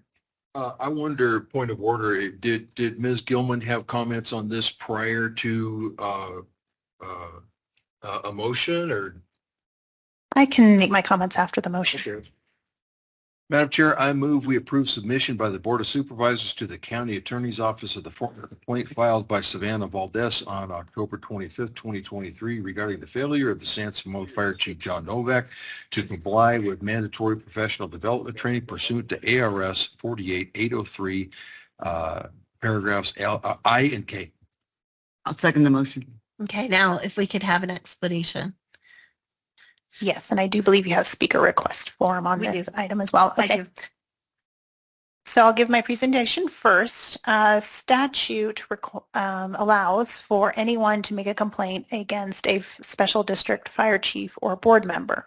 The clerk of the board received a complaint from a member of the fire district, San Simon Fire District. I believe she titles herself as their clerk, and stating that the fire chief had not attended the statutory required professional development training. This is all in ARS 48-803. The statute allows for the board, it says the board may, refer such a complaint to the county attorney's office for further action as the county attorney's office deems necessary. So therefore, it's been placed before the board for your consideration on whether or not you want to move this to the county attorney's office for further discussion. I did receive as clerk this morning an email from the Arizona Fire District Association that states that Chief John Novak has completed his mandatory 6 hours of statutory training. It does not provide a date for when that occurred, but I provide that to you for your additional information. Okay. And this is kind of an example of something that had we just had a quick discussion, be it myself over that district with you as the clerk or the county, we probably could have resolved this without having to make it an agenda item to go to the attorneys. And it would have been good to have just a quick discussion and a phone call to my wonderful fire department over there that's represented today. But I'm not really criticizing you. There has been some discussion about what's appropriate in that situation. So this was a good exercise for us in what we do and when we do it. Now I'm going to go ahead and let the speakers speak, and if they still wish to. First, well, let me tell the two. There's two that were speaking that are in support, or that signed in support of item 12, and they don't wish to speak. So I'll just read your names because I can. Marlene Upshaw and Judy White. They are not speakers, but they signed in support. Okay. Anyway, this is really just to give the attorneys an opportunity to investigate. That's all our decision is about. So whatever the decision is made today, that's all it's about. Okay, now I have three people here. Clarify for me, they're supporting the fact that they want the attorneys to investigate. Want the attorneys. Okay. Yeah. So the first speaker today is Patricia Fickett, and she's here in person. And please tell us your name and your address. There's only 3. I think I can keep control of that this time. Yes, I'm Patricia Fickett from San Simon. My address is 3046 North Mahan. I'm here to speak as I am the chairman of the San Simon Fire District. Had this been taken a little bit more questions been asked in-house, we could have clarified this there. But this is one more step that one of our board members has taken to try to disrupt our operations and our business being conducted there. But I appreciate the opportunity to come and talk and say that it's been resolved in the fact that he did complete his training. And if you ever have done this with the Arizona Fire Districts Association, you'll find that just trying to get that training is kind of a nightmare because they don't answer their phone. And finally, I figured out that the best thing to do is to contact them by email, and you might be able to get it done. I started in February trying to get my statutory training completed. And after finally a nasty email, I was sent the information in May and was able to complete it. Thank you. Thank you for coming. It's a long ways from San Simon, by the way. I think that applause that we heard earlier, let's just in our minds give that to these people who've traveled so far. Okay, the next speaker is Rebecca Pfeiffer, and she is on Teams. Rebecca Pfeiffer, can you hear me? Well, I don't hear her, so we'll move on to John Novak, Chief John Novak from San Simon Fire District, and he wishes to speak. Reggie? Oh, Rebecca, we'll let you go. He's yielding to you. Okay. I submitted an email to our Board of Supervisors this morning. This is Rebecca Pfeiffer from San Simon. And basically it states my position in support of this. I did make a phone call to the Arizona Fire District Association at the latter part of August, and our district requested, they stated that our district requested 2 online training packets sometime in early 2023, later recontacting them stating that the packets were never received. AFDA then resent the necessary trainings. The representative also stated that AFDA has received no completed trainings as of the end of August from our district, and no payment had been received by the organization, by their organization. And in support of AFDA, I've never had a problem really getting in touch with them or them returning a call. But I would like my email to be forwarded to the county attorney along with Mrs. Valdez's information. Okay. If that's all, we'll move on to John Novak.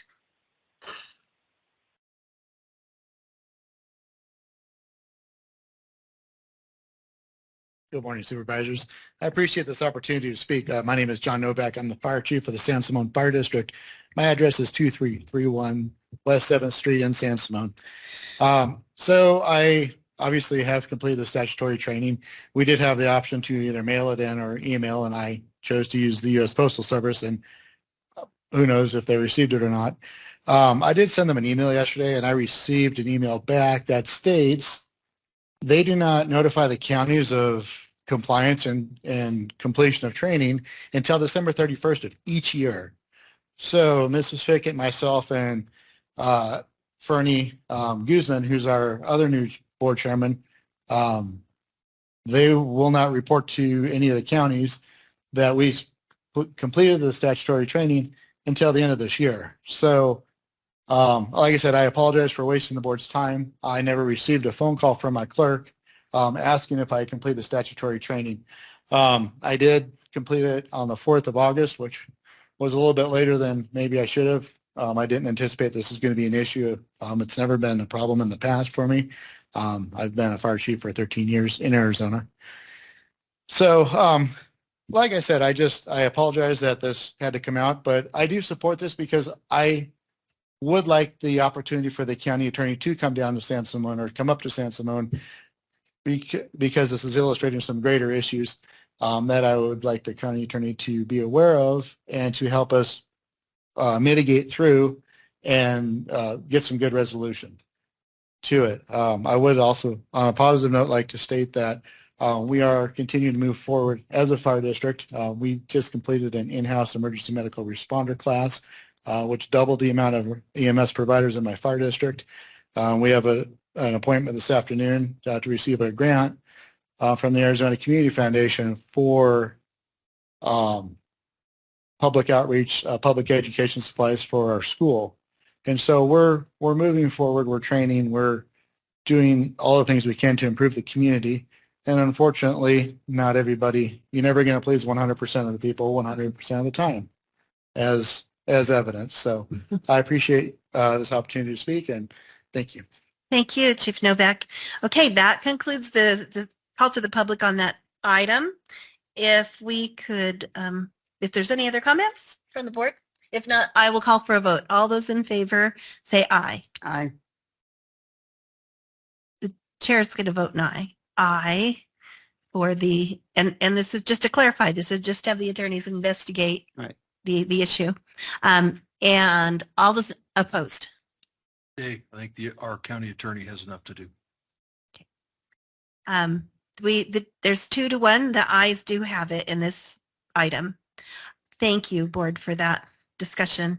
Okay, the next is item 13, approve community enhancement fund expenditures for District 3 to support the City of Wilcox Transit Program and the amount of $20,000, and that would be my time to speak.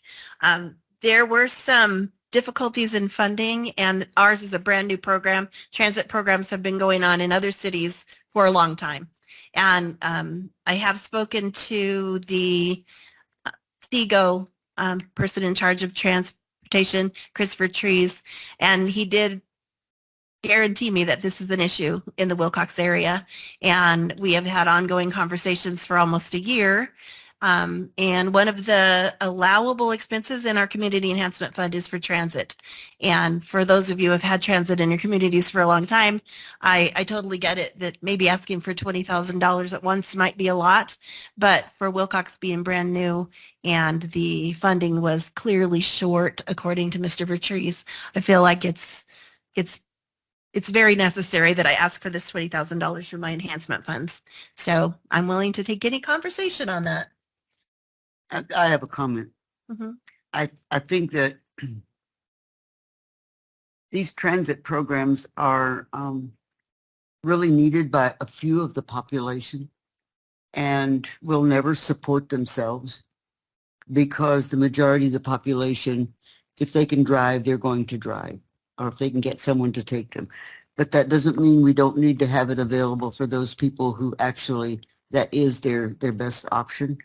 So I'm certainly in favor of you supporting it. It is a new program, but the people in Wilcox and Douglas and all the communities that have this need to understand that the public has to support it, even if they don't use it, if you want those who are less advantaged and able to get to their doctor's appointments and the things that they need to do, because it's their greatest option. So that's my comment. Okay, thank you. Anything? All right. Hearing no more discussion, all those in favor say aye. Madam Chair, Oh. I don't think we had a motion. You read it, Oh. but you didn't say this is a motion. Okay. Could we have a motion, please? Madam Chair, I move we approve Community Enhancement Fund expenditures for District 3 to support the City of Wilcox Transit Program in the amount of $20,000. I'll second that motion. Okay. We have a motion and a second. All those in favor say aye. Aye. The chair votes aye and the motion carries unanimously. Item number 14, to do with county schools. If we could have a motion, please. Madam Chair, I move that we approve the intergovernmental agreement between Sierra Vista Unified School District and Cochise County School Superintendent to provide special education services effective July 1, 2023 through June 20th, 2024. Second. And it was June 30th, by the way, effective July through June 30th, 2024. That's just a quick clerical correction. Okay, we have a motion and a second. We have Charlotte Taylor here to present. She's our Mental Health Consortium Manager. Thank you, Charlotte.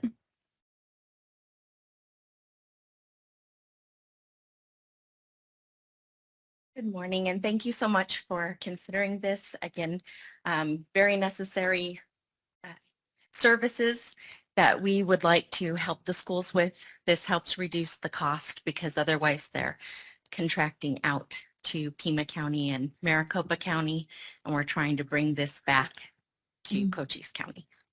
Yeah. All right. Are there any comments or questions from the board? Not at this time, thank you. Okay, thank you for the work you do. Thank you. I'll call for the vote. All those in favor say aye. Aye. Aye. The chair votes aye and the motion carries unanimously. Our next item is 15, elections. And if we could have a motion. Madam Chair, I move we adopt Resolution 23-24 to approve the vote centers for the 2024 primary and general elections as listed on the attached exhibit and authorize the elections director to make substitutions as necessary prior to each election in the event that a vote center replacement needs to be made in accordance with ARS 16411. I'll second the motion. Okay.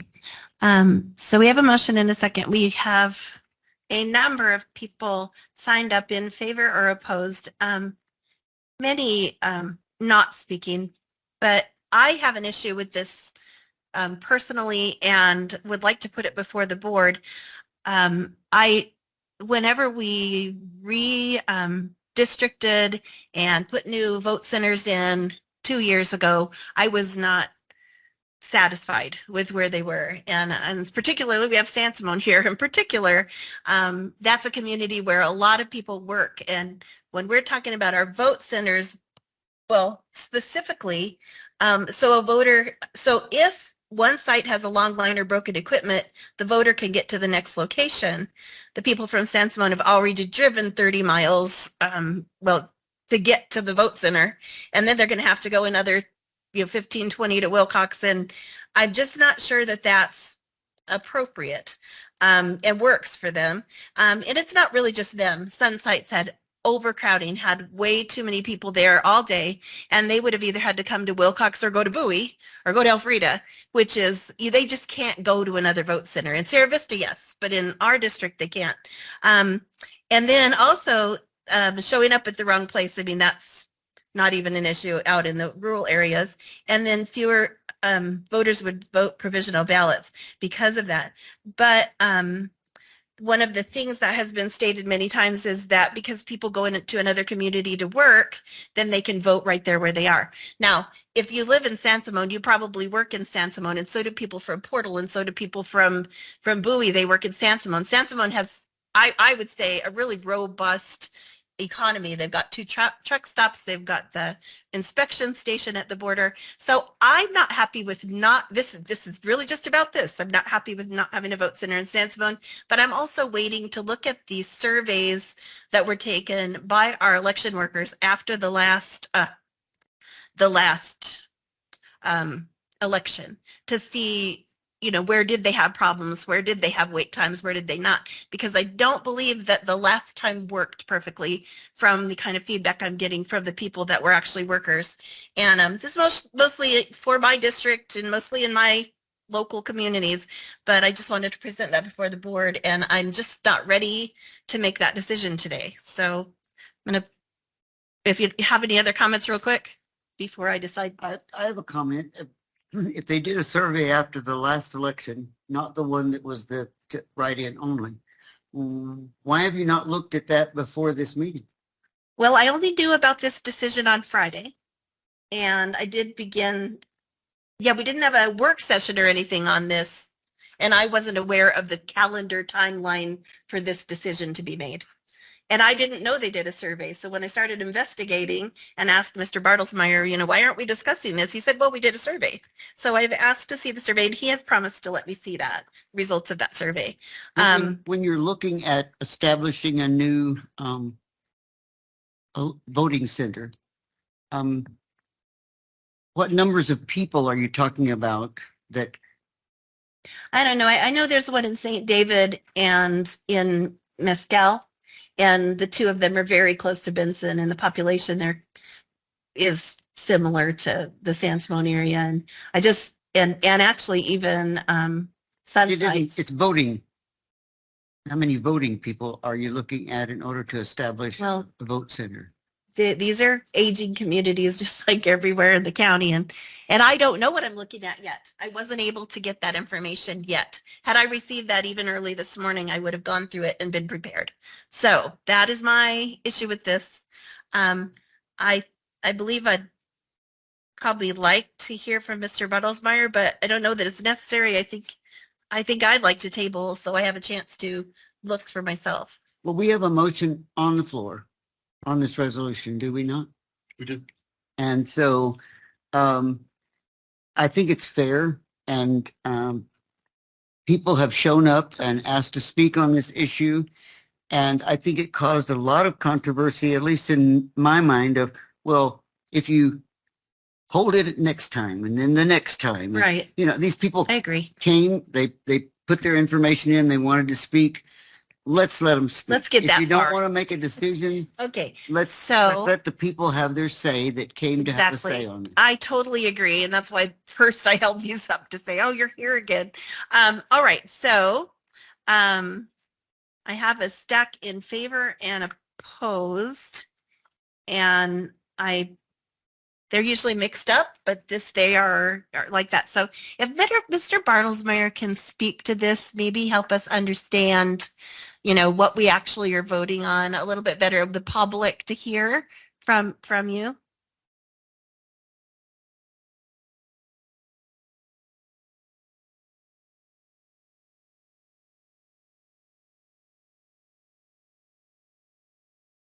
Can't make a point of order because you're not on the board.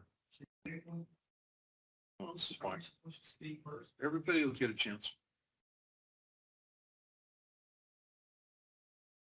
Good morning, Madam Chairman, Judd, and Supervisors English and Crosby.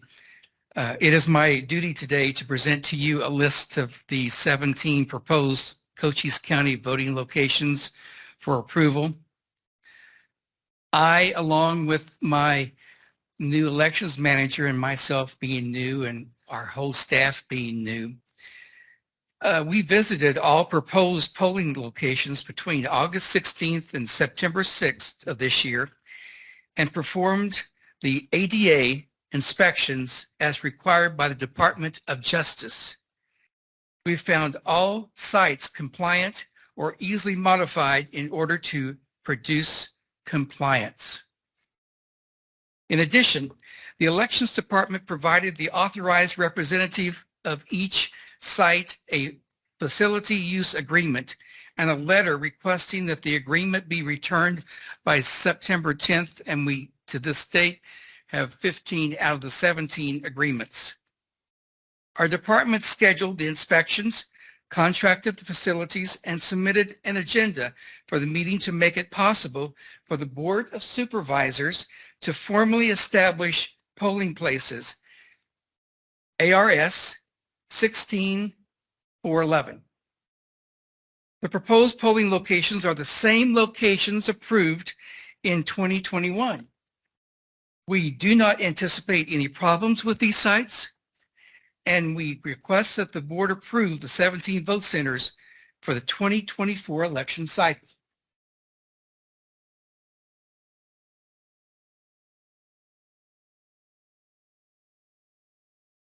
I have prepared a cost estimate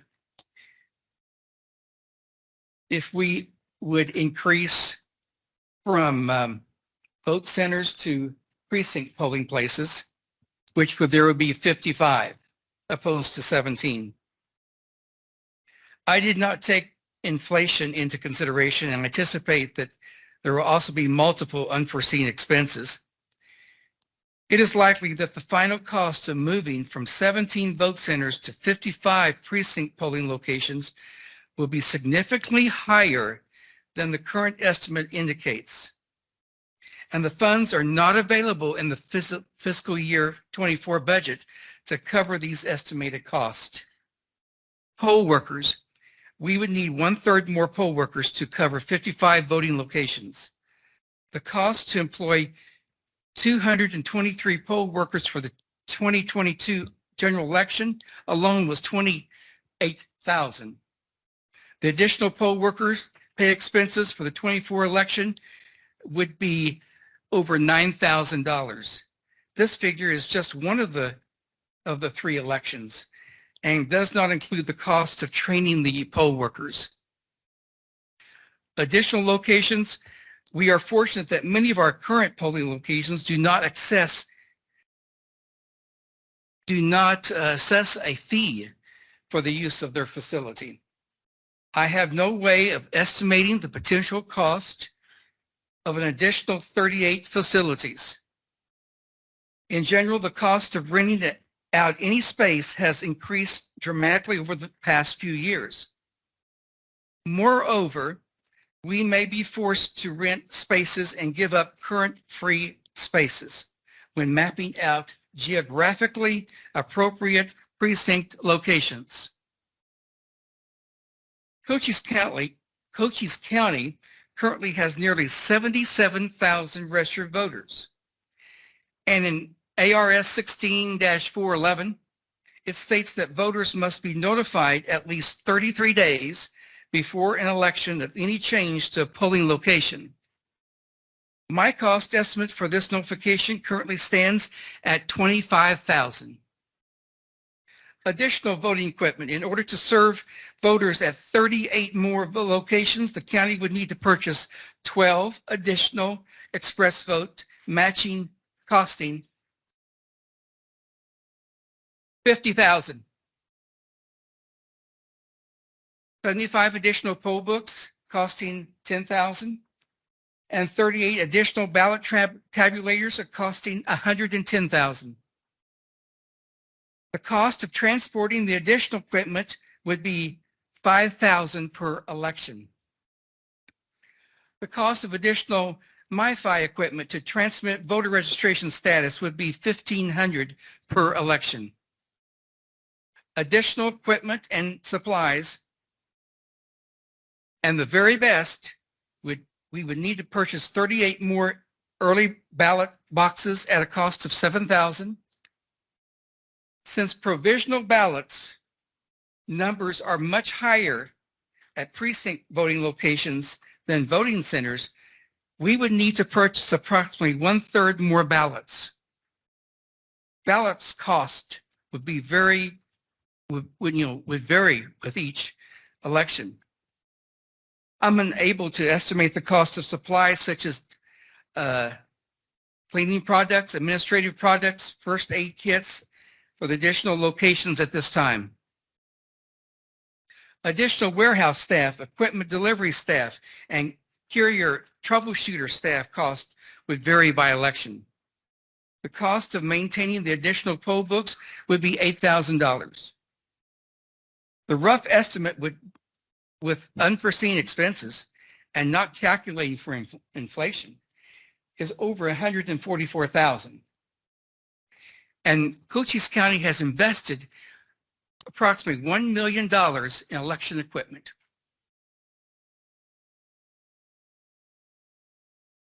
The use of vote centers makes it easier for us to accommodate residents with disabilities. Vote centers tend to be larger facilities with accessible parking, bathrooms, and maneuver room for people using wheelchairs or other types of devices that will help the disabled. In 2020, 17.7 million people living with disabilities voted at the polls in the United States. Unfortunately, 11% of those voters experienced barriers at the polls. It is very important to me as the elections director of approximately 4 months, but having experience of 30 years of elections experience, I have found that being a conservative that I am, I watch the taxpayers' money. And I would really hate to see almost $1 million of election equipment be thrown out the door, out the window. Excuse me, you need to follow decorum. Thank you. And I would very much want to eliminate barriers for people that are in wheelchairs and with disabilities to be prevented to vote. Both centers not only make it less costly, but it also makes it more easier to comply with specific guidelines outlined in federal laws, such as the American with Disabilities Act and the Help America Vote Act.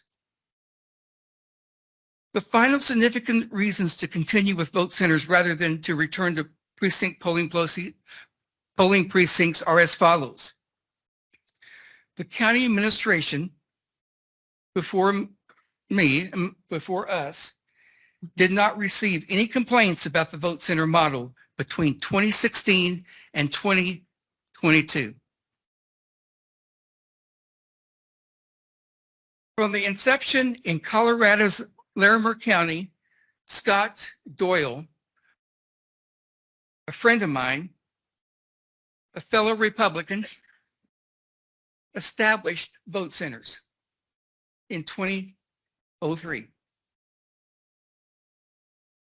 The vote centers use has increased voter participation since voters can vote at any vote center in the county. Throughout, people who work far from their home or who travel throughout the county as part of their job are more likely to make it to the polls. It is difficult to measure the data in Cochise County since approximately 80% of voters here vote by mail. But increased participation is a national trend across all the states in the United States of voting by mail, which is called early voting. Vote centers require the use of electronic voting equipment that has undergone rigorous federal certification by the Elections Commission in Washington, D.C., and the Secretary of State's office in Phoenix. The equipment allows a poll worker to determine in real time if a voter has already voted by early ballot or at another polling location. So we do not want voters voting twice.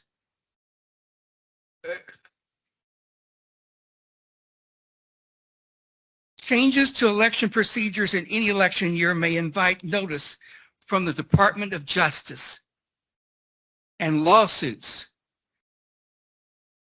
In the upcoming election cycle, such attention is even more likely to occur due to the diverse nature of the political climate.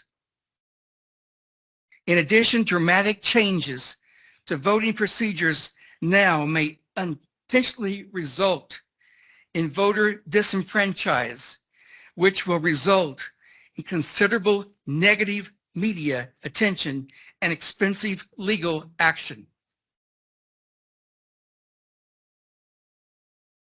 There's another concern for voters wishing to vote outside their assigned precinct. Due to the number of ballot styles in Cochise County, which is 318 for the 2022 primary, paper ballots for all precincts are only available in vote centers. If a voter wishes to vote at a location other than their designated polling location, they must vote on the express vote or cast a provisional ballot and risk their vote not being counted, as a paper ballot is not available for precincts outside of each polling location.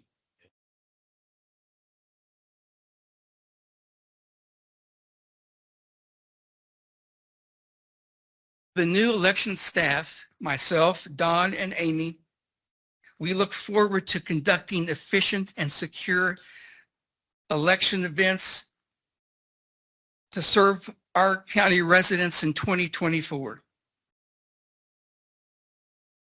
And I would not stand before you today if I did not think that voting centers should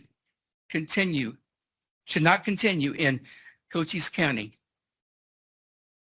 due to cost, due to legal ratifications, and that is not what we want in Cochise County, any more legal battles. I thank you. Thank you. So I was able, in all fairness, you gave me a whole lot of information and answered my questions that I had initially, but I still am not ready to say that it's proper to have just those vote sitters that you have, and logistically or for a lot of reasons. So every vote center that Don and I visited across the county, and this gave me an opportunity to know what the makeup of Cochise County was and is. Good. Every vote center facility person that greeted us, whether it be an election worker or someone that maintains that facility, did not indicate any problems in the 2020 election. I have it in writing that there were some, and that's okay. I still would like to see what, or maybe I need to speak to those people you talk to, but I have people that I witness in those communities that really need, sun sites where there were way too many people there. And well, that may be a problem that we need more express votes, and there may be a problem that people did not read the entire ballot, which would take longer for them to cast their ballot. I know you're willing to work with me, though. Yes, I am. And you'd also really like it if we just said yes today. But I'm going to move on to the public speaking now. If it, are there any other questions or discussion with? But I did want to add that in Sierra Vista Central, there was a study made on wait time in November of 2022, and it took approximately wait time of 5 minutes, well within legal limit. And if people don't study the issues and the candidates before, it could reach up to 10 minutes or maybe 14. And you don't have a problem in that vote center, obviously, but we do have some issues in the rural areas. So No. I'd like to kind of see it. I can do more investigation on my own, but I have some stuff that we'll talk. I want you to know that you did the right thing by answering my questions in a very good way when I asked you the other day, but I still have an issue. I want us to know that this is not a partisan issue. Mm-hmm.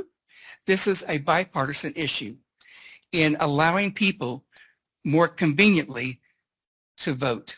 And the trend in this county and across the United States is that people are voting more by mail, by early voting, because they sign up for that permanent voting list on their motor vehicle applications, and they want their ballots sent to them at every election. That's the trend that Arizona and other states are going to. I don't necessarily agree with it, but this is how it is. Okay. Thank you very much. Appreciate that. Any other questions? I do not have any more, and I think that we're ready to move to our public speakers. So I did have two piles. I misquoted that some are opposed and some are for. Disregard that. One pile is people not speaking, and 24 people signed in to not speak in this pile in support of item number 15. So I'm not going to read them all, but this is information available through the clerk if you really need to have the exact people for some reason, but I'm going to just suffice that 24 people were in support of item number 15. Now I'm going to, without saying if you're opposed or supporting, I'm going to call up the people who have signed in to speak in person today. The first one is Kara L. Harris.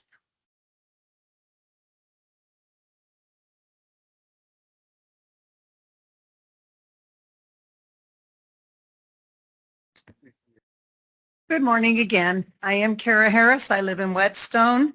I am speaking to you as a longtime poll worker for Whetstone and Huachuca City. I worked the elections where we utilize poll books and paper ballots. My experience started during the Clinton administration at the Whetstone polls.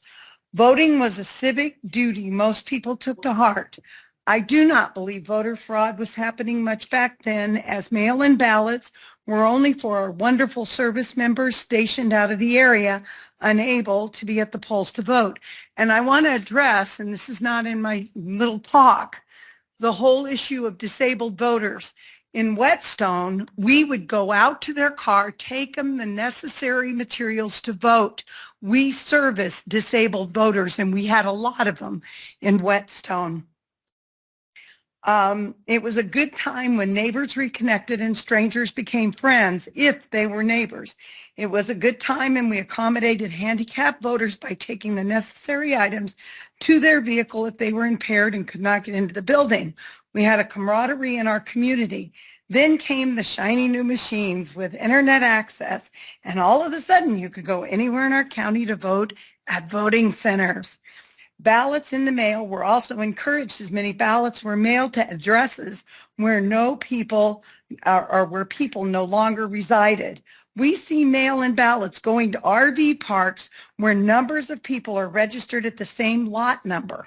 The numbers showed an abnormal increase in registered Democrats in Whetstone, not aligned with population growth, and the mail-in ballots allowed this to take place. We don't have to wonder why our voter system has become corrupt. Those shiny machines allow any foreign entity to hack into our voting system. Numbers were changed overnight. This could be preventable if you care to provide our county with fair elections. Bring back precinct voting where we know our neighbors and fraud is less likely to occur. Bring back our poll books where we sign on the line. Bring back paper ballots that can be tallied on election day, making elections finished in less than 2 days. Bring back the standard of mail-in ballots for only the exception, i.e. military members and those with a valid reason for not taking time to practice their constitutional rights.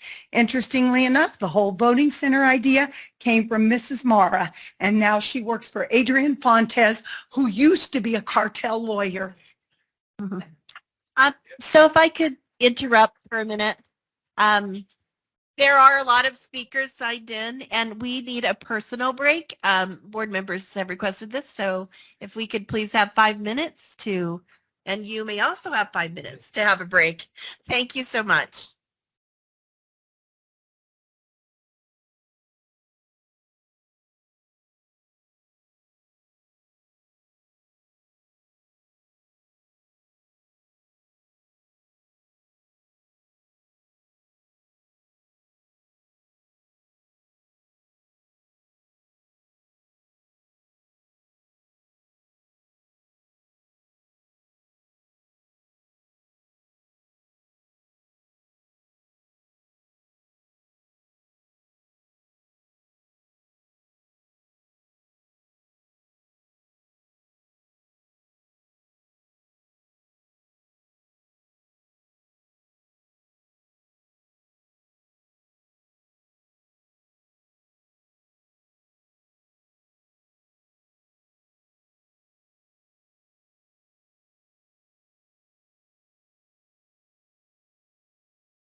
Give us about 20, maybe 10 seconds to settle down. Thank you. All right, I'm calling this meeting back to order officially. I do not see the time. 11:59. So now we're going to continue with our speakers speaking in person. The next one is, oh goodness, Randall Libach. Sorry. They highlight it for me, but it's in the middle of the page. So still have to locate it. Good afternoon. Randall Limbach, Sierra Vista. I asked this board to deny the continuation of vote centers for the 2024 elections and beyond. Once upon a time on voting day, I got up early, went to work, anticipating voting for the candidates I had carefully selected after months of research and consideration. Per federal law, I was granted at least 2 hours from work to allow me to vote. After getting home, I needed only walk 1 to 3 blocks to arrive at my polling location within my precinct. While waiting in line, I enjoy the friendliness of my neighbors, regardless of political persuasion. We may have disagreed with one another's stances on national and geopolitics, but we all loved our country, our Constitution, and our freedoms. Each of us had confidence in the voting process when signing that large paper registration book, then dropping our paper ballot into a locked box. We waited with anticipation, same-day results, accepting the outcome as legitimate. We agreed that voting was the single most important aspect of being a United States citizen. Unfortunately, that enjoyment was a lifetime ago. In recent decades, unprincipled liberals and conservatives have unified to intentionally destroy the legitimacy of the electoral process. Voting centers, mass mail-in ballots, and election machines have, by design, decimated our right to votes that count. In recent elections, federal, state, and county officials and bureaucrats have been made aware of the inherent mechanisms designed to steal elections, thus stealing the sovereignty of each registered voter. Each of you, too, have been provided irrefutable evidence of these schemes. I ask each of you not to be dissuaded by our corrupted county and state officials, but rather to revalidate our elections processes, restore voting precincts, paper ballots, and same-day 100% hand counting, and eliminate all election machines. Honor your oath of office and restore the constitutional power strictly reserved for the electors by the Arizona Constitution in Article 4. And Mr. Bartlesmeyer, if I had the authority, I'd fire you.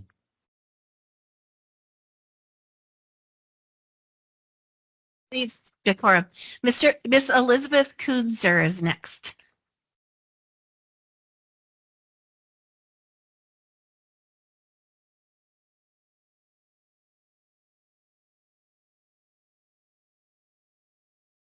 My name is Elizabeth Kunzer. I live at 4969 South Laredo Pass. I've been a year-round resident of Cochise County for 23 years, have worked as an election clerk at the Keno Voting Center for each election since 2018.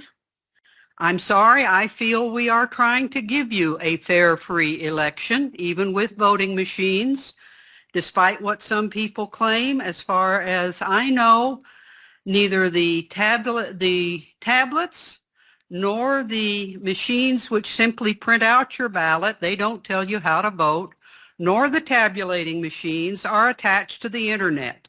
They are all tested thoroughly before being put in the voting centers. They are sealed to a fare thee well because I have to take them all off and put them on a little paper to prove I've done it.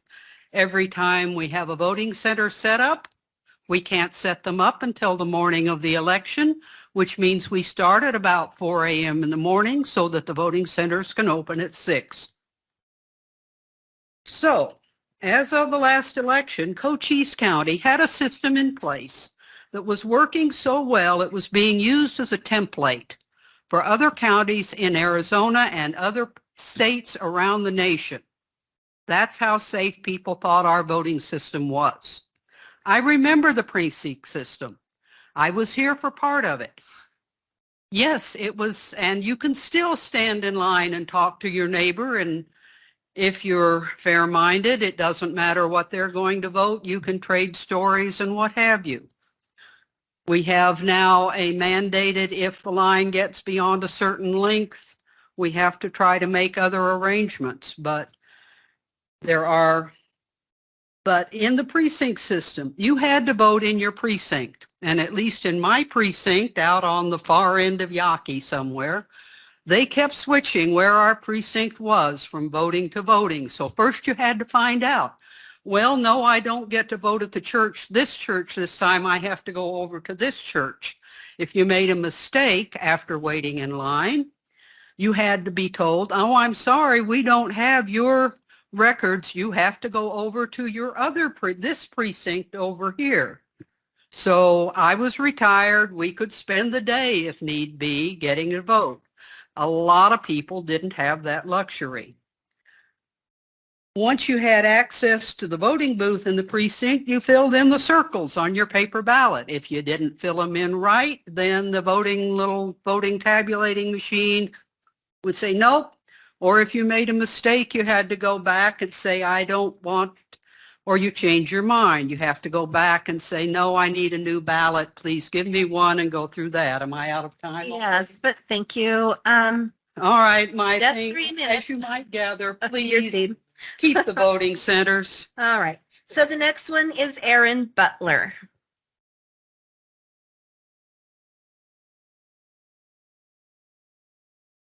Right. I'm Aaron Butler from 534 Phillip Drive, Frytown, Sierra Vista. Good morning, ladies and sir. Well, call me paranoid, but when the government tells me that they're doing something to make it easier for me, I doubt it. And I'm also skeptical when an organization, a government, spends millions of dollars a year and then it cries poverty when it comes to protecting the integrity of the elections that put them in office. In fact, today, all of us were witness as $25,000 walked right out of the door here for Wilcox. So I would keep that in mind when I ask the board today to reject this item, because since my very first vote, which was for Pat Buchanan for president in 2000, I have seen a decline in the confidence in our electoral process. And especially within these last 3 cycles in which these voting centers were active. So I believe if we continue to take these easy choices and we go down this path of least resistance in the name of convenience, it's not going to be too long before every vote is by mail. And then it's not going to be too long till every vote is online. And then it's going to be not too long until there's no voting at all. Thank you. We do not applaud. I don't know if we need to pull that up, but we don't do that. I missed one of our speakers, Allison Morse, on online. Are you still with us, Allison? Thank you. We can hear you. Okay. I appreciate the time today. My name is Allison Morris. I'm from Portal, and I thank you again for this opportunity to speak. Our local precinct polling place has been closed and is off the list of approved sites, so we have to drive over an hour to Douglas. If that center has problematic issues, we have to drive another half hour to vote in Bisbee. So potentially it's a 3-hour round trip for us to vote in person. But as you know, vote centers have been used in Cochise County since 2015, and most people already vote early with mail-in ballots. Despite what you may have been told, the 20% or so of voters in the county that want to vote in person on election day overwhelmingly prefer vote centers because they provide convenient and accessible places to voters across the county. They are especially important for people who work full-time, commute to school, or perhaps do a combination of both. Others include voters who are visiting or taking care of friends or family members across the county, loved ones who may be aging, ailing, or otherwise disabled. Vote centers allow these caregivers who prefer to vote in person on Election Day to participate in our most fundamental constitutional right, and that is the right to vote. This issue is about the voters, all of them, at least it's supposed to be. As your elections director explained, vote centers make sense for our county's resources. Securing and paying for 55 precinct locations, conducting time-consuming ADA assessments, and finding willing volunteers to be poll workers increases threefold from the current system with vote centers. The impact on the county is 3 times more costly in terms of time, money, and poll workers than doing the same for the 17 vote centers. You have entrusted our elections director to make well-informed and sound decisions regarding our elections. As Mr. Bartlesmeyer explained to me in an email, quote, "The prior elections in Cochise County ran very smoothly and there is no need to change what isn't broken," end quote. Keep the current system of vote centers in place. It's what the voters want and what our elections department is recommending. There is ample evidence that shows that if you make voting in person more difficult, more voters will simply opt for early mail-in ballots. That's why over time, the number of Election Day votes declines and early votes continue to rise. Making it harder for people to vote won't stop them from voting. Thank you. Okay. Our next speaker is Jeff Sturgis, and he is also online. Hello, this is Jeff Sturgis from Sierra Vista. Can you hear me? Yes, we hear you. As a former, and I hope a future poll worker in Cochise County, I've seen how election centers work very well in our county. I urge our county supervisors to vote yes on Resolution 23-24. The main benefits of voting centers are that if one site has a long line or broken equipment, the voter can just go to the next location. Voters no longer show up at the wrong place, and fewer voters will vote by provisional ballot. Voting centers allow citizens to vote when and where it's convenient for them, especially true for the working people, commuting college students, etc.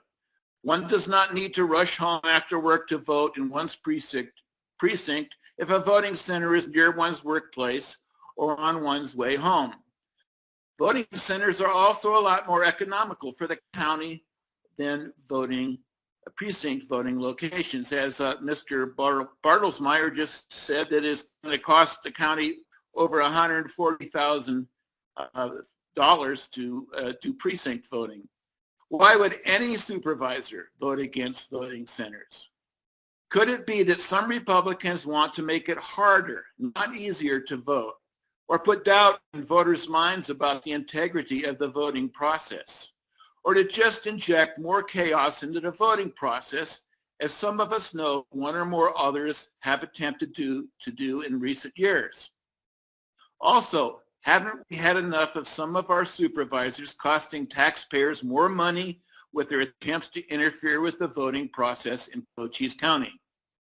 Voters should watch the way supervisors vote on this issue and ask themselves why they are voting the way they might vote and what they say to justify their vote.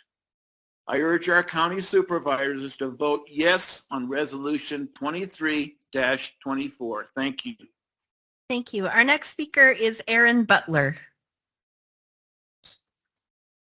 Oh, you did. You're in as item number 7 as well. It is Jenny Walston.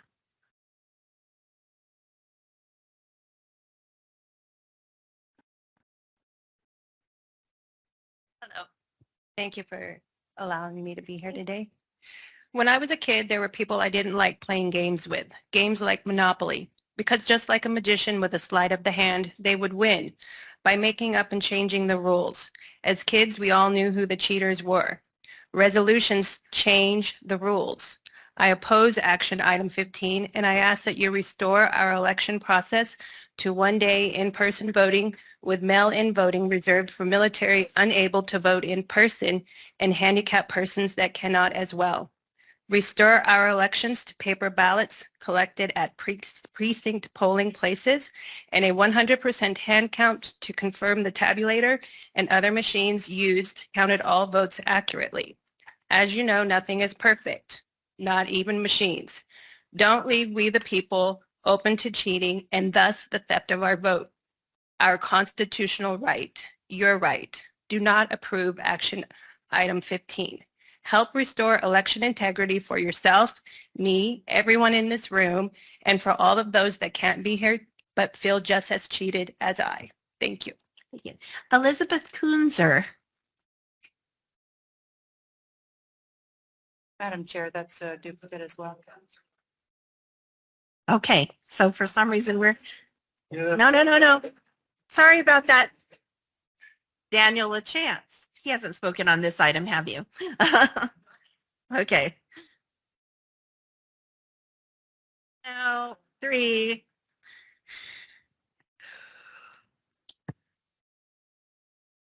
Supervisors, thanks for allowing me to speak again. Kind of have to change it up a little bit after hearing that nightmarish thing from Mr. Bartlesmeyer. I was appalled by it, actually. It's clear that he does not have the interests of the citizens in his heart. And to claim that he's a conservative, well, you don't need to claim it. It's by your actions. And your actions, sir, are not that of a conservative. Otherwise, you'd be listening to your constituents. It's just surprising to me that in all of the rest of the civilized Western world, they have eschewed machines, they've eschewed mail-in ballots, and they've returned us to one-day precinct paper ballots so that everybody can come to a small precinct and do their vote. I mean, that's what this is about. This is about us doing our vote, not about having somebody determine our election outcomes for us. And this has got to stop. The rest of the civilized world does not vote this way because they learned that it was full of fraud and there's no way that the results could be trusted. And that's what we have today with the machines. That's what we have today with mail-in ballots. They are not a certifiable process. You three are intelligent people. You know that they're not a certifiable process. We've proven that they're not a certifiable process, and we want you to return it. Now, in 2015, you imposed your will again illegally against us. You did not have the authority to do what you did in 2015 because you had the requirement by the Constitution to seek our consent by getting the necessary number of petition signatures done. And you didn't do that. You just resolved to change our entire election system illegally, unlawfully, against the Constitution. You had no right to do it then, and you don't have a right to do it now. You must restore our elections to what they were pre-2015. That has to happen. Resolution 1521 was an unlawful election, was an unlawful resolution. I'm going to run out of time, so I'm just going to try to I wanted to go through all of the whereases that you have on this ridiculous resolution, but I'm not going to be able to do it. They're all false. Every one of them is false. The entire resolution is false. So our next speaker is Madeline Boleslawski.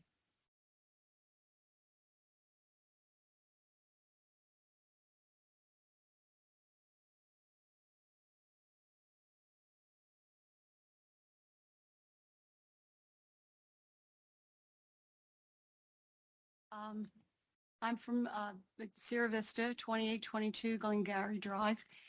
And I really don't even know what I'm doing up here, but I'm here. Anyhow, What I'd like to read is, I'm a Christian, and in Philippians 4:6-7, it says, "Be anxious for nothing, but in everything by prayer and supplication, with thanksgiving, let your request be made known to God, and the peace of God, which surpasses all understanding, will guard your hearts and minds through Christ Jesus." And that's who rules my life. I've been sitting here listening to all of you, and I've heard nothing but anger. I'm anxious. You know, they don't trust, if you guys can understand, they don't trust the elections. That's what's wrong. And when you lose trust, you lose faith. So I can understand what all you people are saying, but to yell at these people or yell at that man back there, that's not going to get us anywhere. You know, it says in God's word, a house divided is going to fall. Do you see what's happening in the United States? We're falling. I mean, a nurse for 30 years, I can tell you right now, the body is homeostasis when it's balanced. If a person has a hip replacement, I can tell you on the right, on the left, they're going to have problems. You've got to bring yourselves together, okay? And the decisions that you guys make, it has to be, you know, you have to realize what all these, they're passionate about what they're saying. They don't really mean to attack you guys, okay? But nobody trusts anything in this United States anymore. I am so grateful that I have a book called the Bible, and I have a Savior called Jesus Christ. I trust that. I trust him. And I know that if I pray, and I have ladies that are sitting there in my Bible study, if we pray, then God is going to listen and he's going to heal our land. But with imbalance and anger and anxiousness, you're going to fall apart here, guys. Okay? So that's why I'm here. At least that's why God has me here. Yeah. Hopefully I made sense. One last thing I have to say, the last time I was up here, I said 51 states. I had a typographical on my paper. I know we only have 50. Okay. Thank you, everybody. Nancy Olmsted is our next speaker.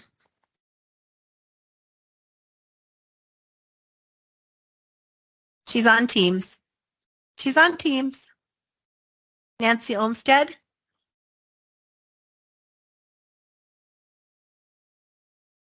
I'm going to set her aside and take the next speaker, Sandy Truel. I will call for Nancy again. So if you hear me, Nancy, get ready. Sandy Truel from Sierra Vista.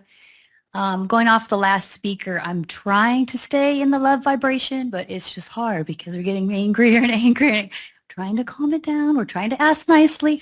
We're just, you know, stating what our grievances are and nothing's being done. So it keeps boiling up. So we're trying. I don't have something prepared, but I just wanted to tell my experience from when I moved to Sierra Vista. The first election I just went down to my fire station, which like people have said was like a block away. I voted. It was no big deal. Then in 2016, they put in the voting centers, and I was working full time. And I said, okay, I'll go before work. So I drove down there. There's a line out the door. I said, okay, well, I'm going to go at lunch. So I go on my lunch, line out the door. Like, okay, I'll go after work. Line out the door. And I'm like, forget it. And I went home. And I know a lot of people will probably do that when they see those lines. They're not going to just drive around to 5 different voting centers till they find one. So the precinct, I don't understand how anybody could think 55 voting centers would be less accessible than 17. To me, that just doesn't make sense. Also, in a 2022 election, I was waiting in the 1-hour line at the Keno Hall, and I saw an elderly man with a cane standing in line. He needed a face plant because he was waiting so long to get in there. So that's just my experience. I'm just giving you my anecdotal experience here. And then my third thing to say is the problem is not the voting centers. The problem is still the machines. The machines need to go. The machines can be manipulated, and we all know it. Everyone's denying it, but they know it. So that's all I have to say. Thank you. Right. I'm going to call for Nancy Olmsted again. Do you hear me? Okay. I do hear She you. heard me this time. See? Yay, Okay. thank you for Your calling turn. my name again. Thank you so much. My name is Nancy Olmsted. I live in Whetstone, and I thank you for this opportunity. The first words of the Constitution of the United States are, we the people. Not we the machines, not we the selected few who have decided on the outcome of an election, but rather we the people. No doubt, Supervisor English, you will vote in favor of this resolution, and possibly you, Supervisor Crosby, will vote against it. That leaves us yet once again with you, Supervisor Judd. So, Ms. Judd, I address my comments to you by adopting Resolution 2324. You, and only you, will further the power and use of machines in our elections. How many times do we, the people, need to tell you that we do not want machines in our elections? Why do we want to remove the machines, any and all machines? According to the resolution, machines will increase voter participation. Really? Machines were entirely used in our last election, the all-mail jail tax election, held in May. The machines were used to produce, mail, receive, and count every ballot for the jail tax election. And yet only 33% of voters exercised their right to vote in such a monumental election, which doubled the county revenue, a tax which will collect $350 million over the next 25 years from every Cochise County resident. Who decided that using voter centers, which rely entirely on machines, increases voter participation? We, the people, didn't. In looking for a study to substantiate this claim, there was not one study which proves it, not one. Yet it's the mantra we hear to further the reliance on machines. And why? Because those who are in control know that selecting a candidate, selecting an outcome reinforces their power.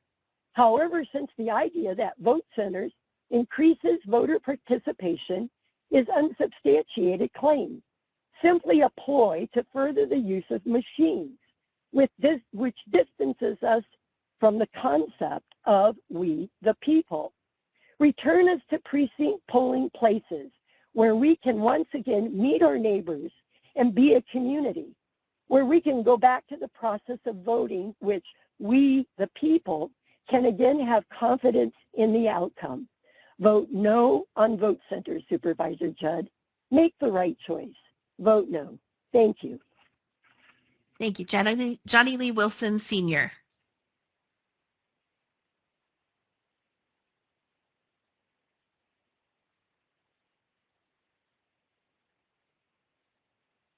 Johnny Lee Wilson, Senior, Sierra Vista.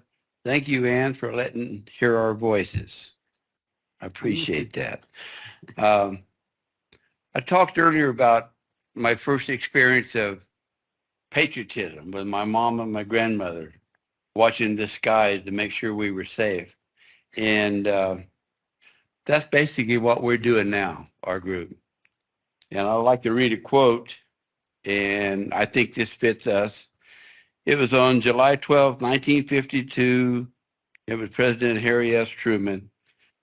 He says Ground Observer Corps will inaugurate Operation Skywatch. So we're basically Operation Government Watch.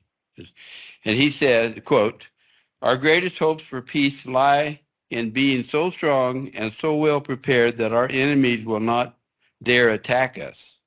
Every citizen who cooperates in Operation Skywatch, Operation Government Watch, as well as other defense activities, is helping prevent the war none of us wants to happen, close quote.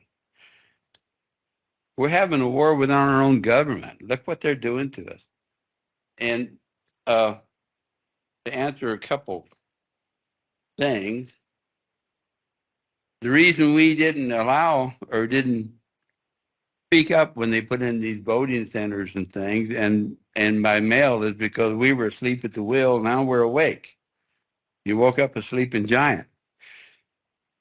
Another thing, maybe scrap iron prices will go up and we can scrap these machines and make some money back on them. We don't have to just throw them out. And our vote center, I waited an hour and a half to vote. Then I was told, well, you know what? There's no line in Bisbee. Drive all the way to Bisbee to vote. So if I drive all the way over here and there's a line, what I do? That's what Sandy was saying. You know, it's just, I've been listening and writing some things down. Okay? If you love your country, you will make sure you vote no matter the circumstances. So why make it easier? Voting is a privilege. Voting is an honor. That's how we keep our country free. And another thing, if we quit paying all these countries all over the world money, guess what? We'd have enough money to buy paper to vote on. Look at Ukraine. This guy, this brain dead guy in the White House goes over to Maui. These people just lost their homes, their families, animals. And he offers them $700, turns right around and wants to send billions of dollars to Ukraine. So that idiot over there can kill his people. So vote your conscience, and remember, when you go to bed tonight, say, did I do some good today? Okay, our next speaker is Paul Varble. He is here. Oh, Lord.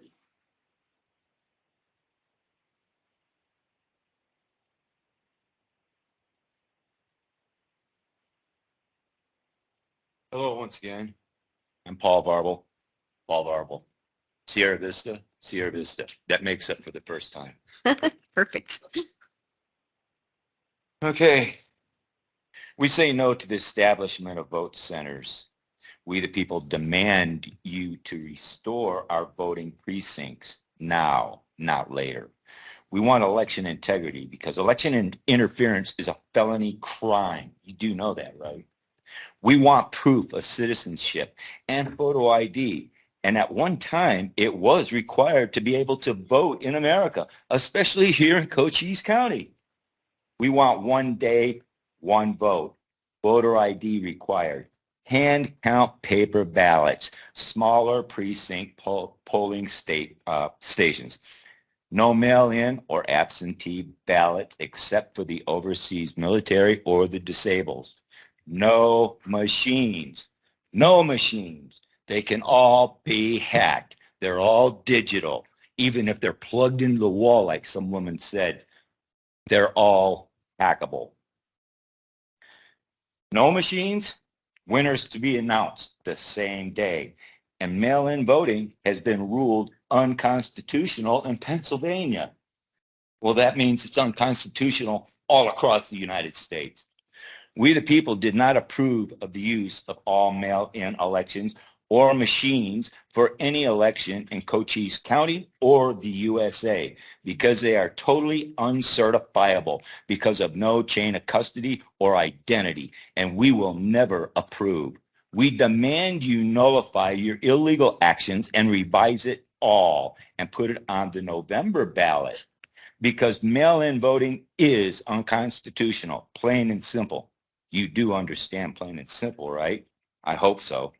Our problems have been created by Democrats and rhinos. And what I've seen with rhinos and Democrats, if brains were gunpowder, those guys wouldn't have enough to blow their own noses. You guys have a great day. So I think, somebody mentioned earlier about me fiddling around with papers up here. It's kind of hard to keep track of a stack bigger than that. That was only a part of them. So I think I missed Judith Ann Smith. And okay, perfect. I missed a person and I caught it all by myself. I didn't have to have help from the staff. Thank you. My name is Judy Smith. I live at 2871 Glenview Drive in Sierra Vista. Good morning to everyone, and thank you for this opportunity to speak. My comments are addressed to all three supervisors, but especially to Peggy. Peggy, you'll be stepping down at the end of this term, and I suspect you may be thinking about your legacy. What will people remember about Peggy Judd? When given a hard choice, did she have the courage to choose the right? What is the right in the choice between returning the power of the voting booth to the citizens, where it belongs according to our founding fathers and their hard-won Constitution, or handing it over to a technology whose inner workings we can neither see nor control. I believe the right choice for election integrity is voter identification at one day, in-person, local precinct voting, followed by a supervised 100% hand count. That would give the greatest assurance that the citizens' true directives are implemented. That would be the right course. Peggy, Ms. English, and Mr. Crosby, I hope that you all will have the courage to choose the right. Thank you. Our next speaker is Henry Conroy.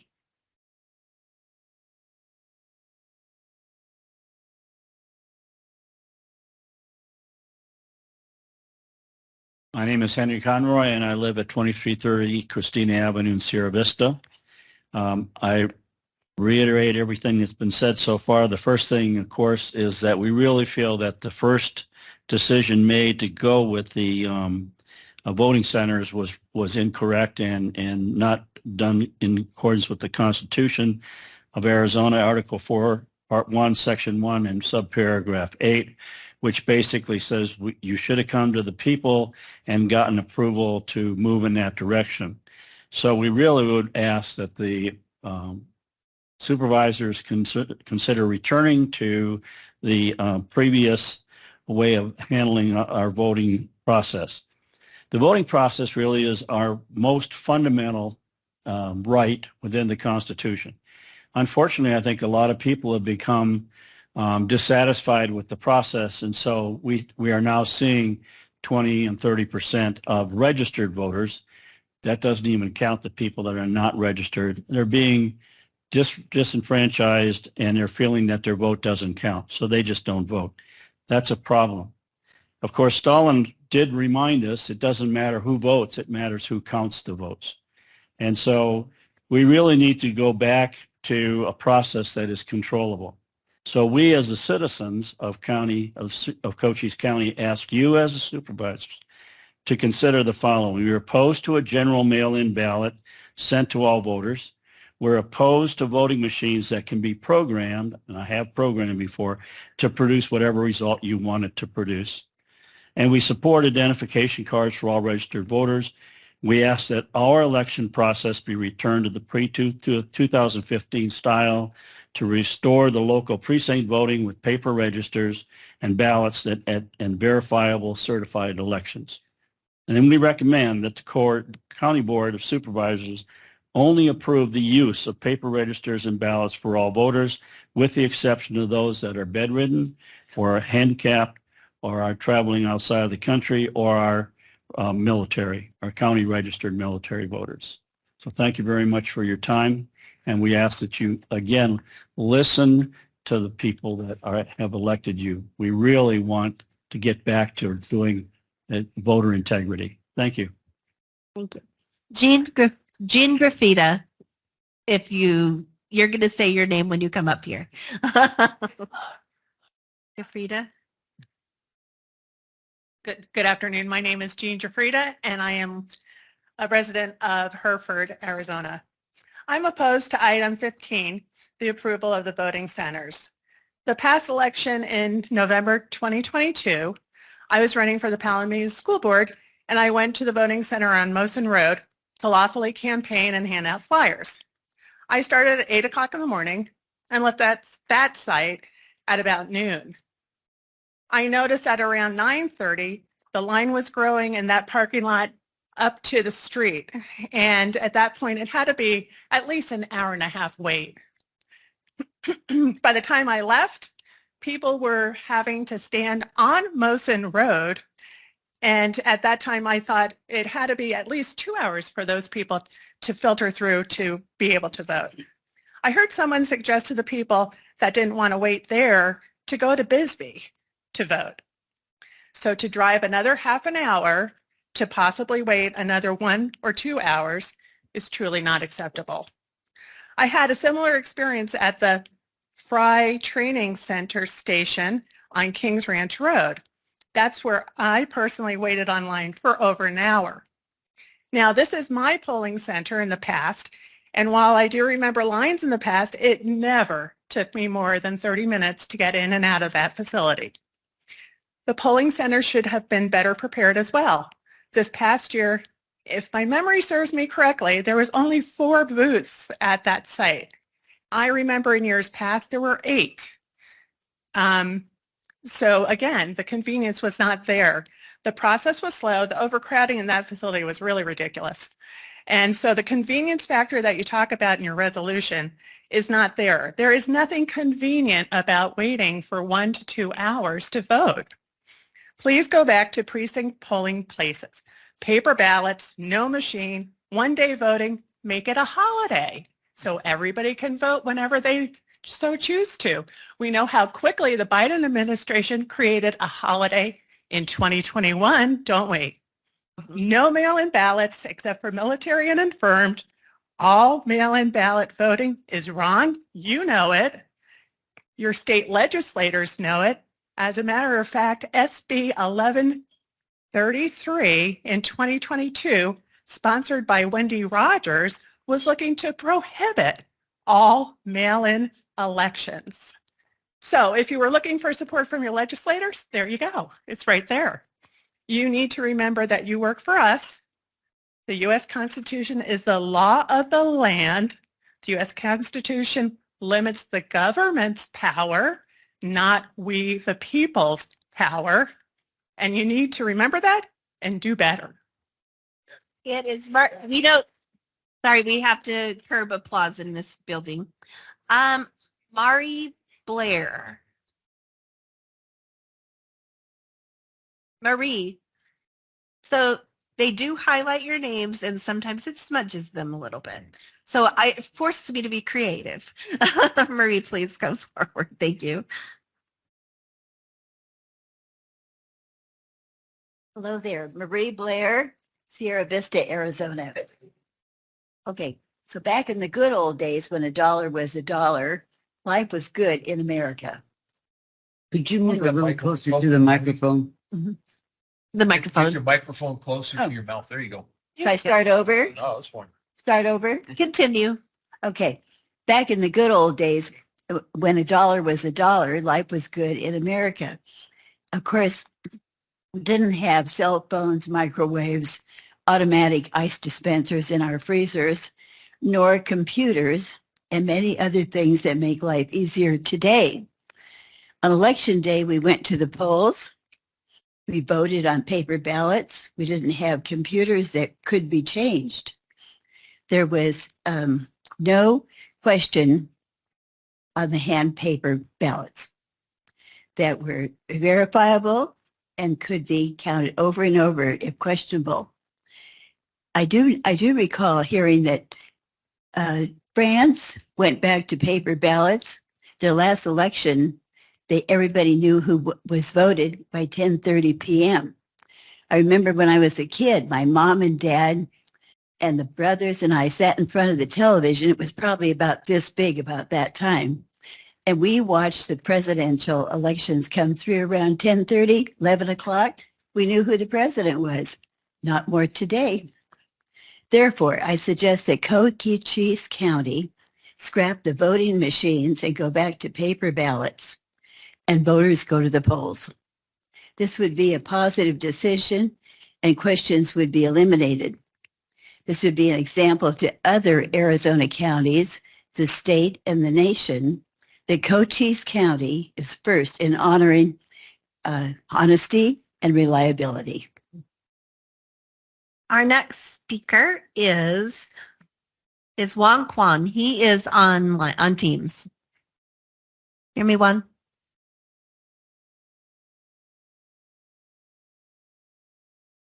I'm Juan.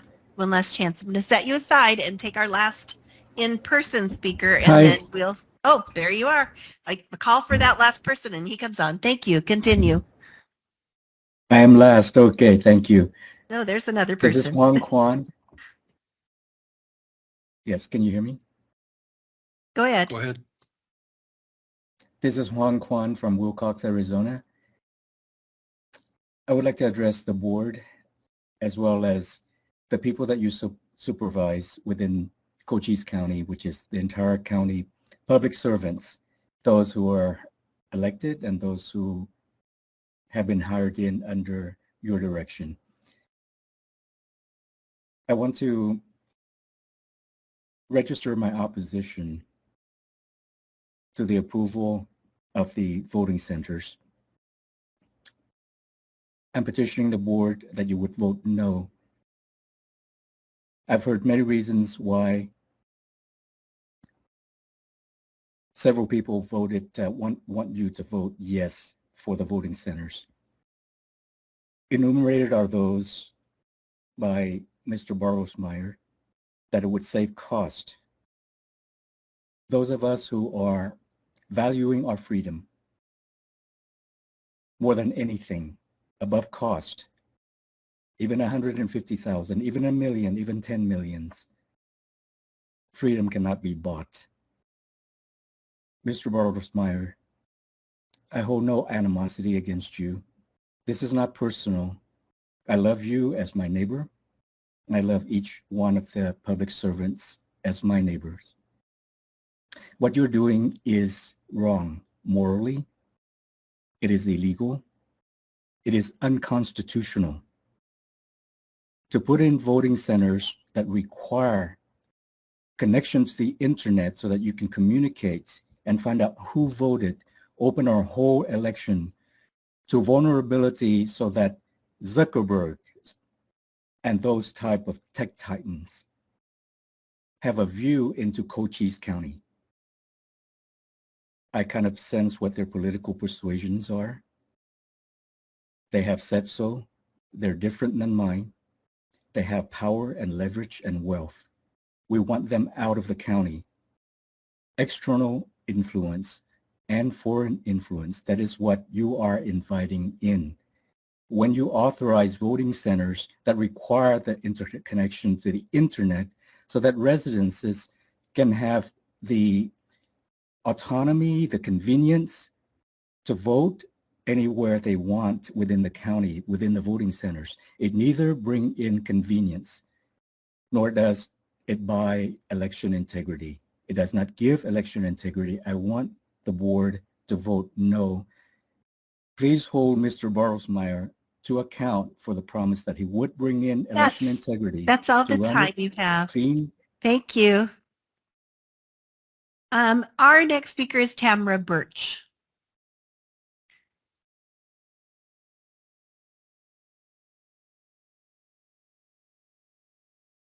Good afternoon. It's been a long one, informative and kind of stressful. So to us that believe in a calm world and a better world, may your votes reflect such.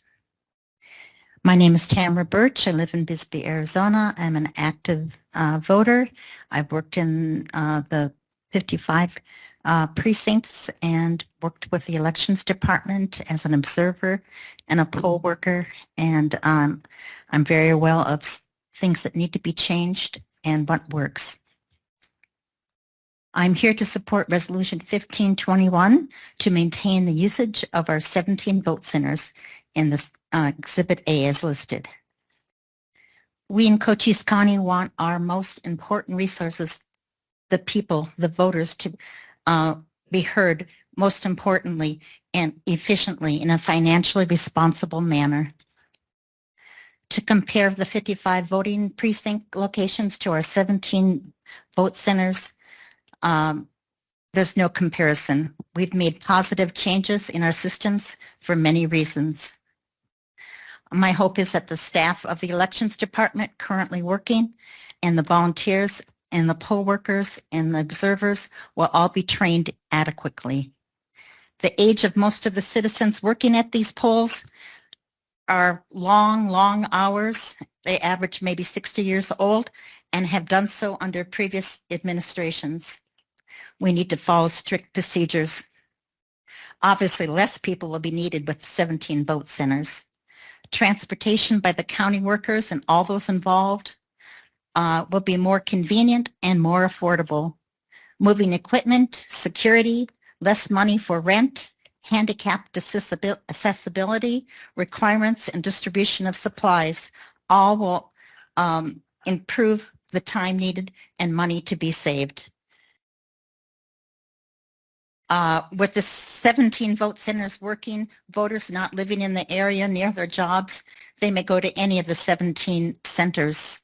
Maybe you have a doctor's appointment in Sierra Vista and you live in Portal. Maybe you have a doctor's appointment or something pending in Tucson.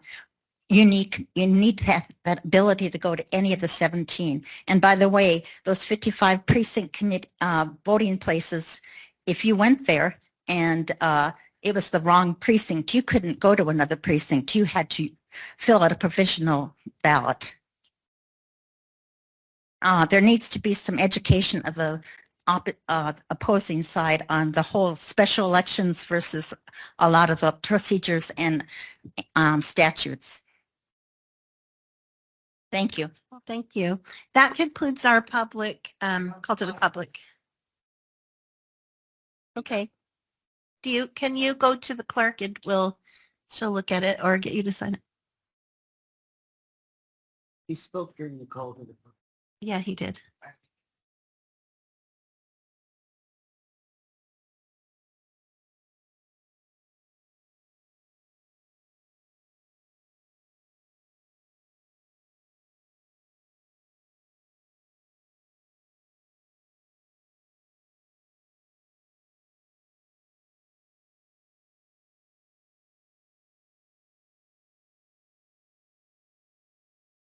Madam Chair, Yes. whatever, I recommend taking a 5-minute break so we can Okay. find out about this speaker.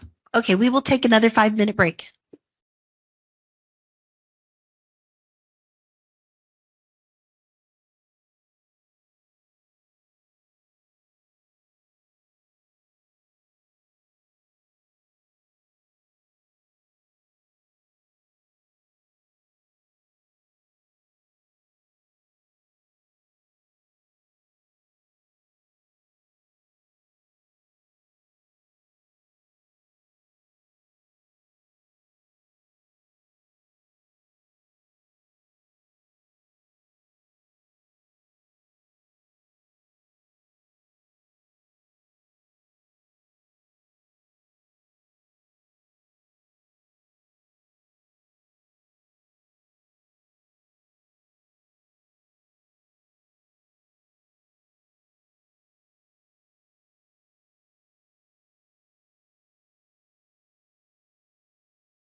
If I could call you back to order, thank you. And we do have, we have verified that he did decided to speak, Reverend Samuel Johnson. My name is Reverend Samuel P. Johnson. I live with the Bisbee address, but just outside of city limits. First of all, let's talk about ARS 16411. The guy in the back should be very familiar with this. This is his job. Let's talk about the first lie. There's not enough places. Every public school is ADA compliant. And if you looked at Section 5, paragraph E, every single one is a polling location. So this whole, we can't find 55 places to park my car and vote, is a straight up lie. If he was not incompetent or willful negligent, he would be teaching this to you, the Board of Supervisors.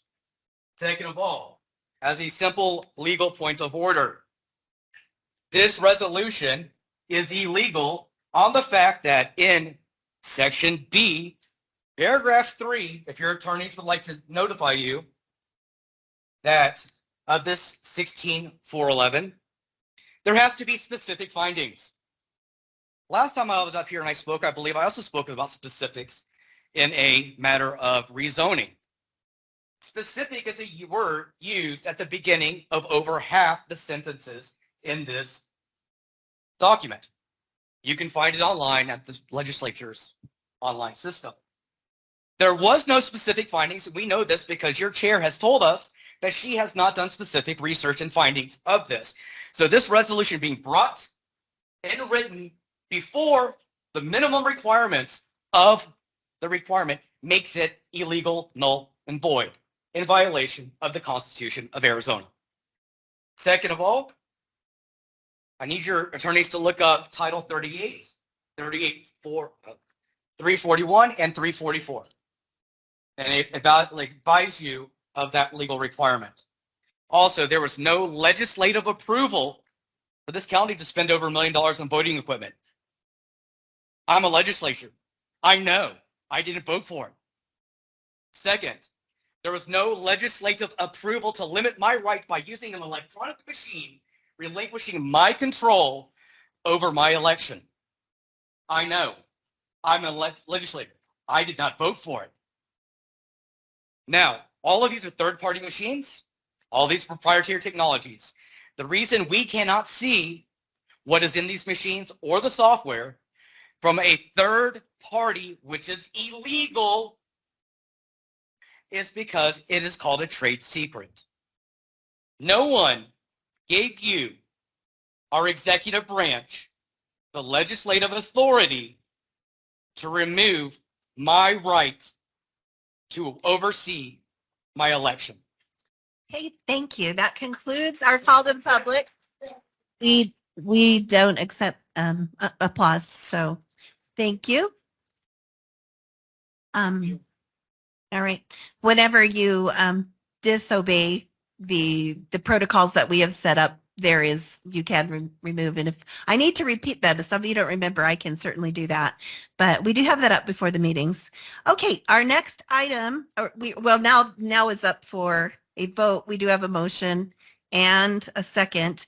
And if there's any more discussion between the board members, we'll take that now. Yes, indeed. Thank you. I wonder if Ms. Gilman can show slide that I labeled 202 KB, please. And I will start talking about commending Mr. Bartlesmeyer for his concern about costs, which I share. However, elections is not where I recommend scrimping. Accuracy is the primary consideration and the trust of the voters. I understand vote centers are easier in many ways. Additionally, in my opinion, HAVA is probably unconstitutional because of 10th Amendment considerations. So as we look at, not quite, almost. Okay. Sorry, we just had a labeling issue with what you said versus what the slide. If all else fails, I can just read it. But it was actually referred to just moments ago because this is going to be part of ARS 16411B. But I will just continue on to my There you go. How about the bottom of that? You know, we could take a look at the bottom of that and see if I can. I'm looking for the one that ends in accept that. Accept that. And I think that it was the one I labeled 202 KB. Is that what you think you're looking at? Accept that. Okay, super. Okay, it says, paragraph B, just the bottom paragraph, at least 20 days before a general or a primary election and at least 10 days before a special election, the board shall designate one polling place within each precinct where the election shall be held. Accept that. And I know there's an accept that. So, but what we're looking at, paragraph B, is the norm. That's normal. One polling place within each precinct. So I understand that paragraph B4, voting centers and consolidation of polling places and emergency polling places, which I'm sure Mr. Bartlesmeyer is completely familiar with, are exceptions, but one polling place within each precinct where the election shall be held is the norm. So I wonder if we could then move to what I labeled as 197 KB.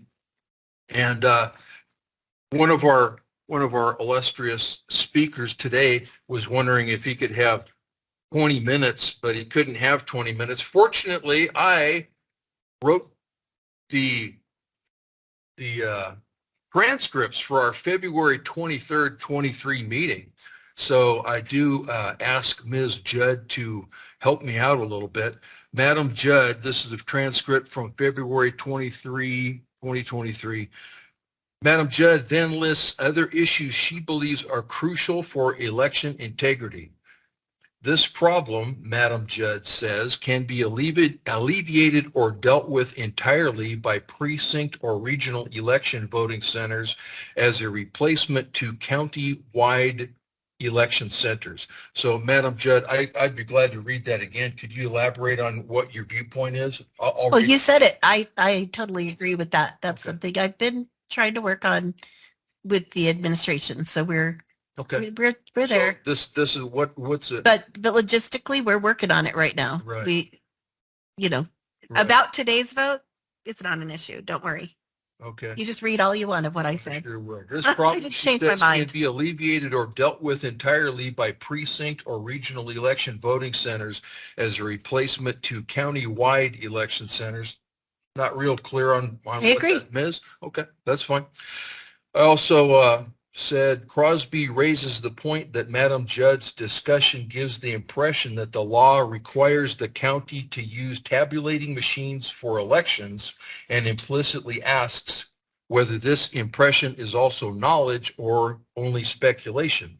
Madam Judd responds that while she is not under that impression that the law requires the county to use tabulating machines for elections, she is aware from discussions with constituents that they believe this. So could you elaborate on what is your current understanding if the county is required to use tabulating machines for elections? I would always refer that it's not, but I would always refer to the legislature and the laws at the state level. Okay, so since February 23rd, you haven't examined that viewpoint?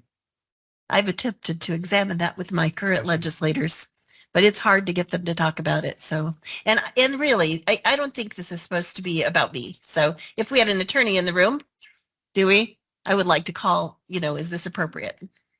I think no, I think it's important for everybody to understand what your current viewpoint is. You are the chairman. So anything about vote centers, you go ahead. Well, I think I okay, then that's good. Okay. Continue. That's all. Okay, perfect. Madam English, would you like to weigh in on this topic? Yes. Vote centers was thoroughly discussed before it ever happened here in Cochise County. And I think it came about for a very good reason, always wanting people to be able to vote, make it as easy and convenient for them as possible. And has been noted, the population willing to work at elections has been aging out of the system. They can no longer start at 5 in the morning and be available still at 9 at night or 10 when it closes. And the legislature has not allowed us to have people half day because we asked that because that population still wanted to work, but physically that's a pretty draining day. And they said no. Once you're in there, you're in, until it's over. You can't leave, etc. And so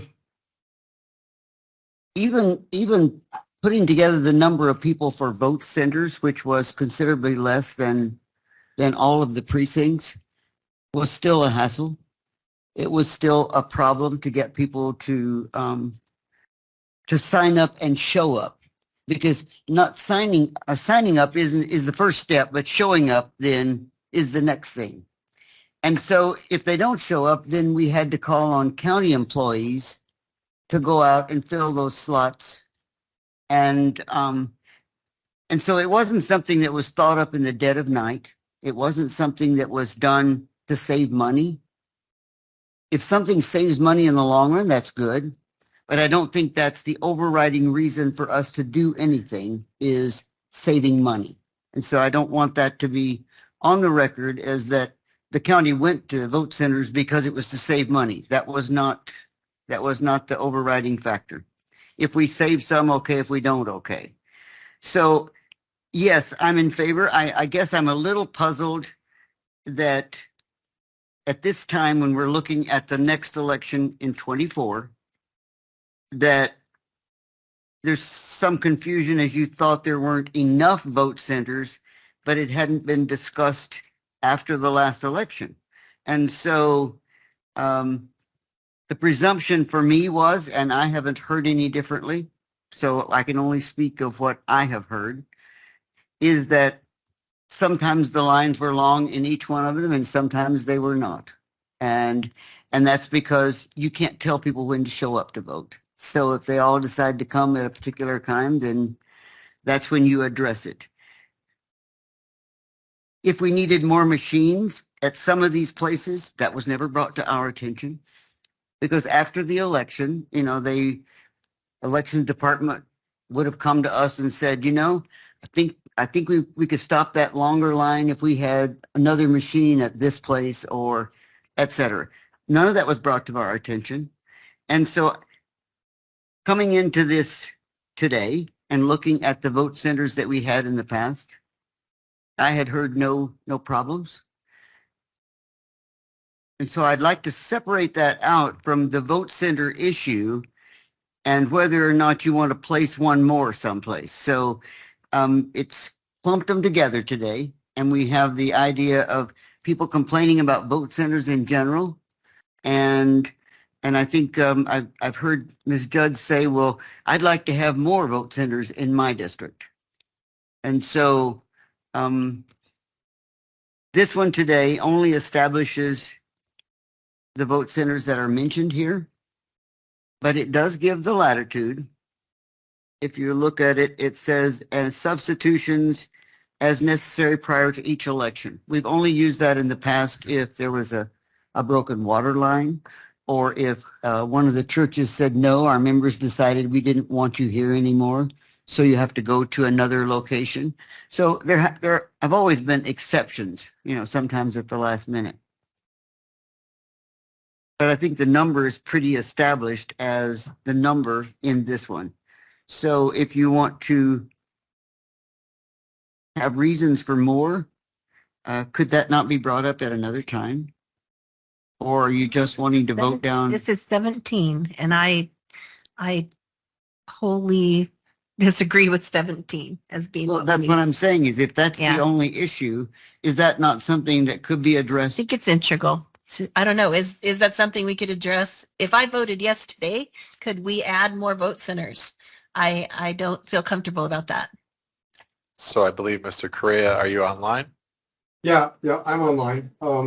And, this is something we could talk about in an executive session on a different date.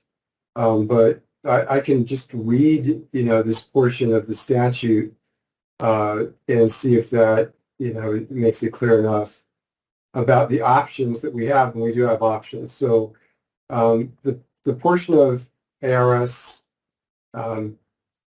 16-411 that talks about voting centers, which was the basis for the county's approval of voting centers back when, states this. On a specific resolution of the board may authorize the use of voting centers in place of or in addition to specifically designated polling places, period.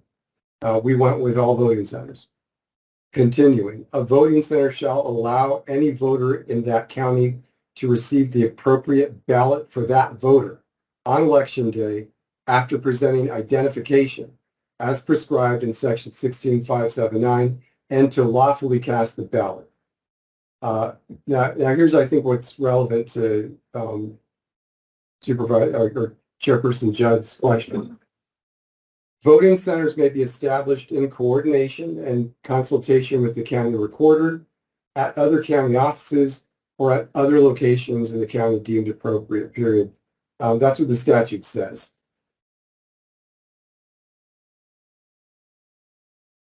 So I think the question that we're asking is if 17 are established today, could that, if a board chose to, could they have 9 or 2 more added a month from now?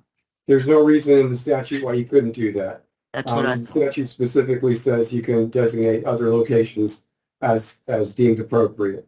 So there is a timeline. I'm sorry, there is a timeline, for designation of the voting centers.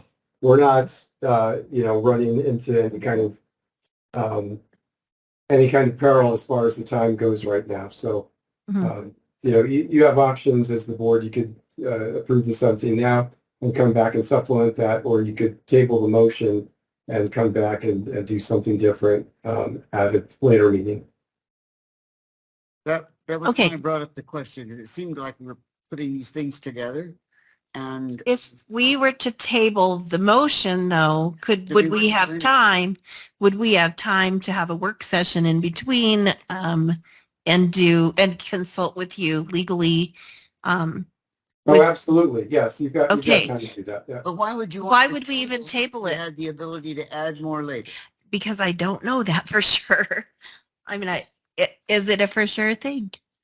It's just a matter of preference. If you want to approve the 17 now and then come back and supplement with a new list, you could do that, or you could table it and then. But I don't. I did it last time. One reason is because I did it last time and I had other ideas in my head, but it was sort of close. And then I believe that the reason we didn't ever discuss this was because we had so much up and down with our elections director. We weren't communicating well. Then she was gone. Then we had to hire a new. And I don't think we discussed this. And I don't feel like I'm prepared to make a vote today. For positive. Yes. The last time I wrote scribbles on my notes about my February 23rd, 23 transcripts, I wrote from February to July. You did not address these issues that you thought were important. The law requires us to use tabulating machines, or the problem is, the problem, she says, can be alleviated or dealt with entirely by precinct or regional election voting centers, and so on and so forth. You thought it was a pressing need to reach out for legal advice. How come you haven't addressed it? I'm not going to respond to that right now. I think it's time to vote for this, and we're going to, if we vote no, then we will start over, and we have plenty of time. Mr. Correa, let me make that clear. We have time. This isn't something we have to do this week. It's not something we have to do this week, no. Okay, thank you. All right. Well, is there any other comments from the board? Yeah, my preference is 1 polling place within each precinct according to paragraph B that I read earlier. Very good. All right. I'm going to call for the vote. All those in favor say aye. Aye. All those opposed? Nay. Nay. And it did not pass. We really don't do that here. Thank you. We do have a big meeting to go. So anyway, the next item is number 16, facilities. So can we have a motion? Madam Chair, I move. Oh, you know what? Hold on. We're going to let people just leave the room that are planning on leaving. We don't need to call a break, but let's just give them a second, okay? Thank you. Because that does make noise. Thank you for attending today.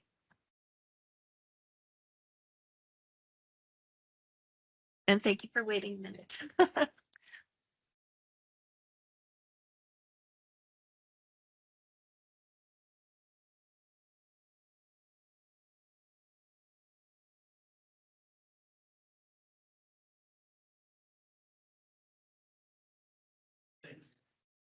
It's okay.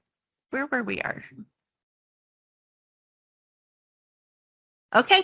Make a motion.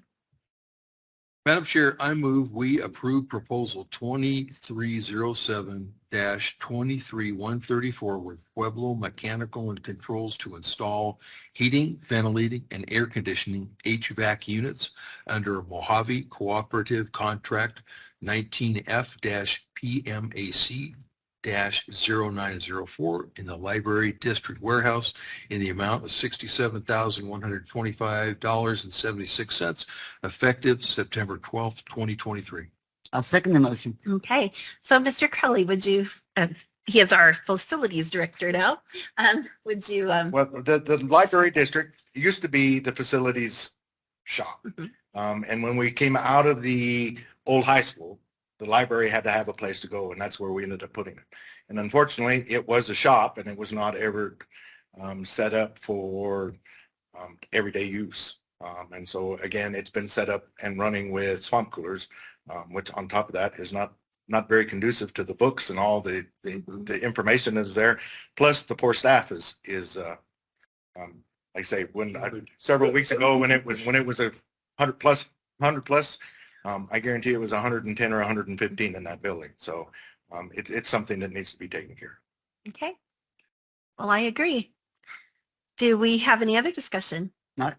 Okay, hearing none. Done. All those in favor say aye. Aye. Aye. The chair votes aye. The motion carries unanimously. Item number 17.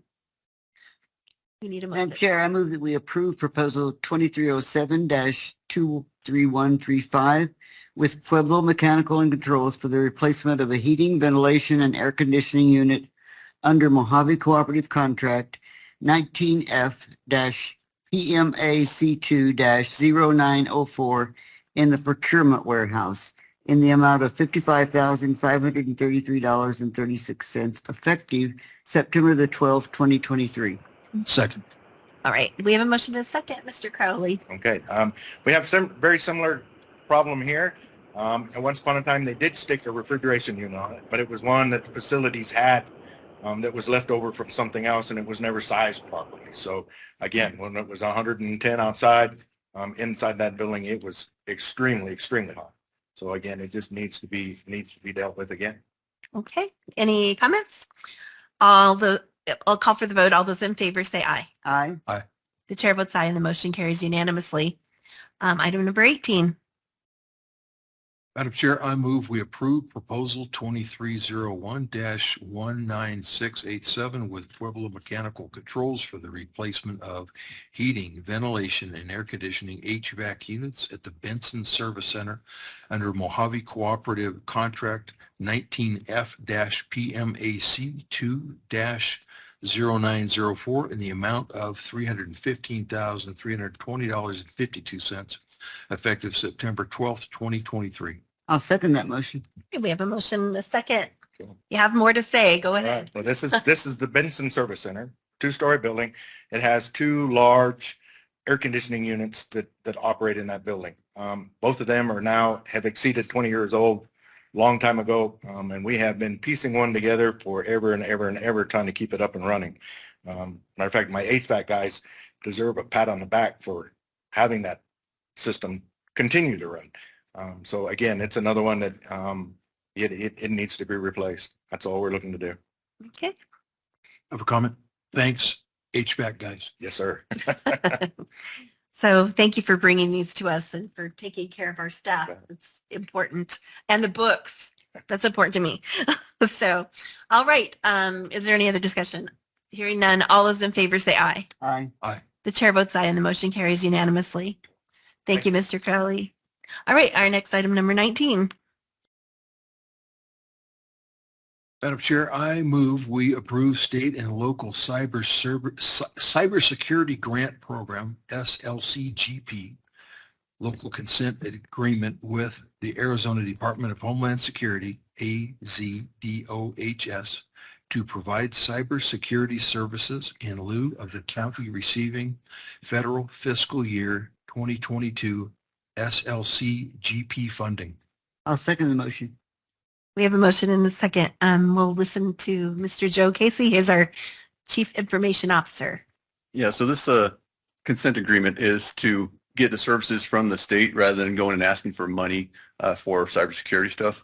We've been working closely with the state over the last couple of years on a cyber grant program they have, and this is just to get those services rather than to have us manage the grants and ask for money.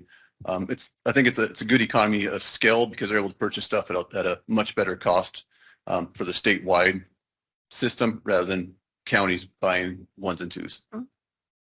Okay. Are there any questions or comments? Okay, hearing none. All those in favor say aye. Aye. Aye. The chair votes aye and the motion carries unanimously. Item number 20. Madam Chair, I move that we approve the addition of one position control number in the Information Technology Department to create a full-time senior network engineer position, reallocating funds from the department's fiscal year 2024 appropriated professional services budget. Second. We have a motion and a second. Mr. Casey. Okay, this is a position that we had transferred to outsourced a couple of years ago when our senior network engineer left. I would like to bring it back in-house. Although we've received good service from our provider, we don't get the same management oversight and just the insight of the county infrastructure that we'd have with a local senior network engineer. Okay. And you think you're able to find one? Yes, I do believe so. Great. Because sometimes that's when we go out is because we can't find, people that will come in. Correct. We have to hire That the is service. part of the challenge. We do have a lot of people within the department that have been working hard to get to that place as well. And there's also the Ford that has a lot of network engineers coming off there as well. Great. All right. Any other comments? Hearing none, I call for the vote. All those in favor say aye. Aye. Aye, and the motion carries unanimously. Item number 21. Madam Chair, I move we approve Arizona 911 program grant agreement ADOA-AZ 911-24-01 with the Arizona Department of Administration to fund public safety answering point service in the amount of $554,902 effective through June 30th, 2024. I'll second the motion. Okay, we have a motion and a second. Mr. Okay. Casey, again. So this is a 100% reimbursable grant from the state for funding the 911 services at CCOM. It used to be a grant that was awarded to City of Sierra Vista, but since the county provides all IT support to CCOM, it makes more sense for it to be within the county. The CCOM board has approved it as well. And so it's just moving it from the city over to the county so we can pay the 911 bills. Well, any questions on that? Nope. Okay, we're very grateful to have you. Thanks for coming up. Thank Even though we didn't grill you and give you the second degree, we appreciate you coming up. Yes. So all those now we'll call for the vote. All those in favor say aye. Aye. Aye. The chair votes aye, and the motion carries unanimously. Okay, our next item on the agenda is Mr. Karwachka. Does the county have business or news?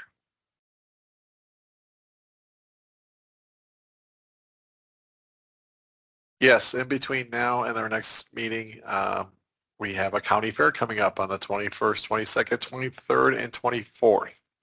So please, everyone, attend the county fair. It'll be a lot of fun and a lot of curly fries and corn dogs. Thank you. Don't forget EGs. Hopefully they have those again. All right. I do District have a current 1. event. Go ahead. And it is Judge Napper in Yavapai County said the most recent ballot envelope signature cannot be confirmed by the previous ballot envelope signature. And this has to do with equal protection and voter identification. Thank you. Thank you. District 2.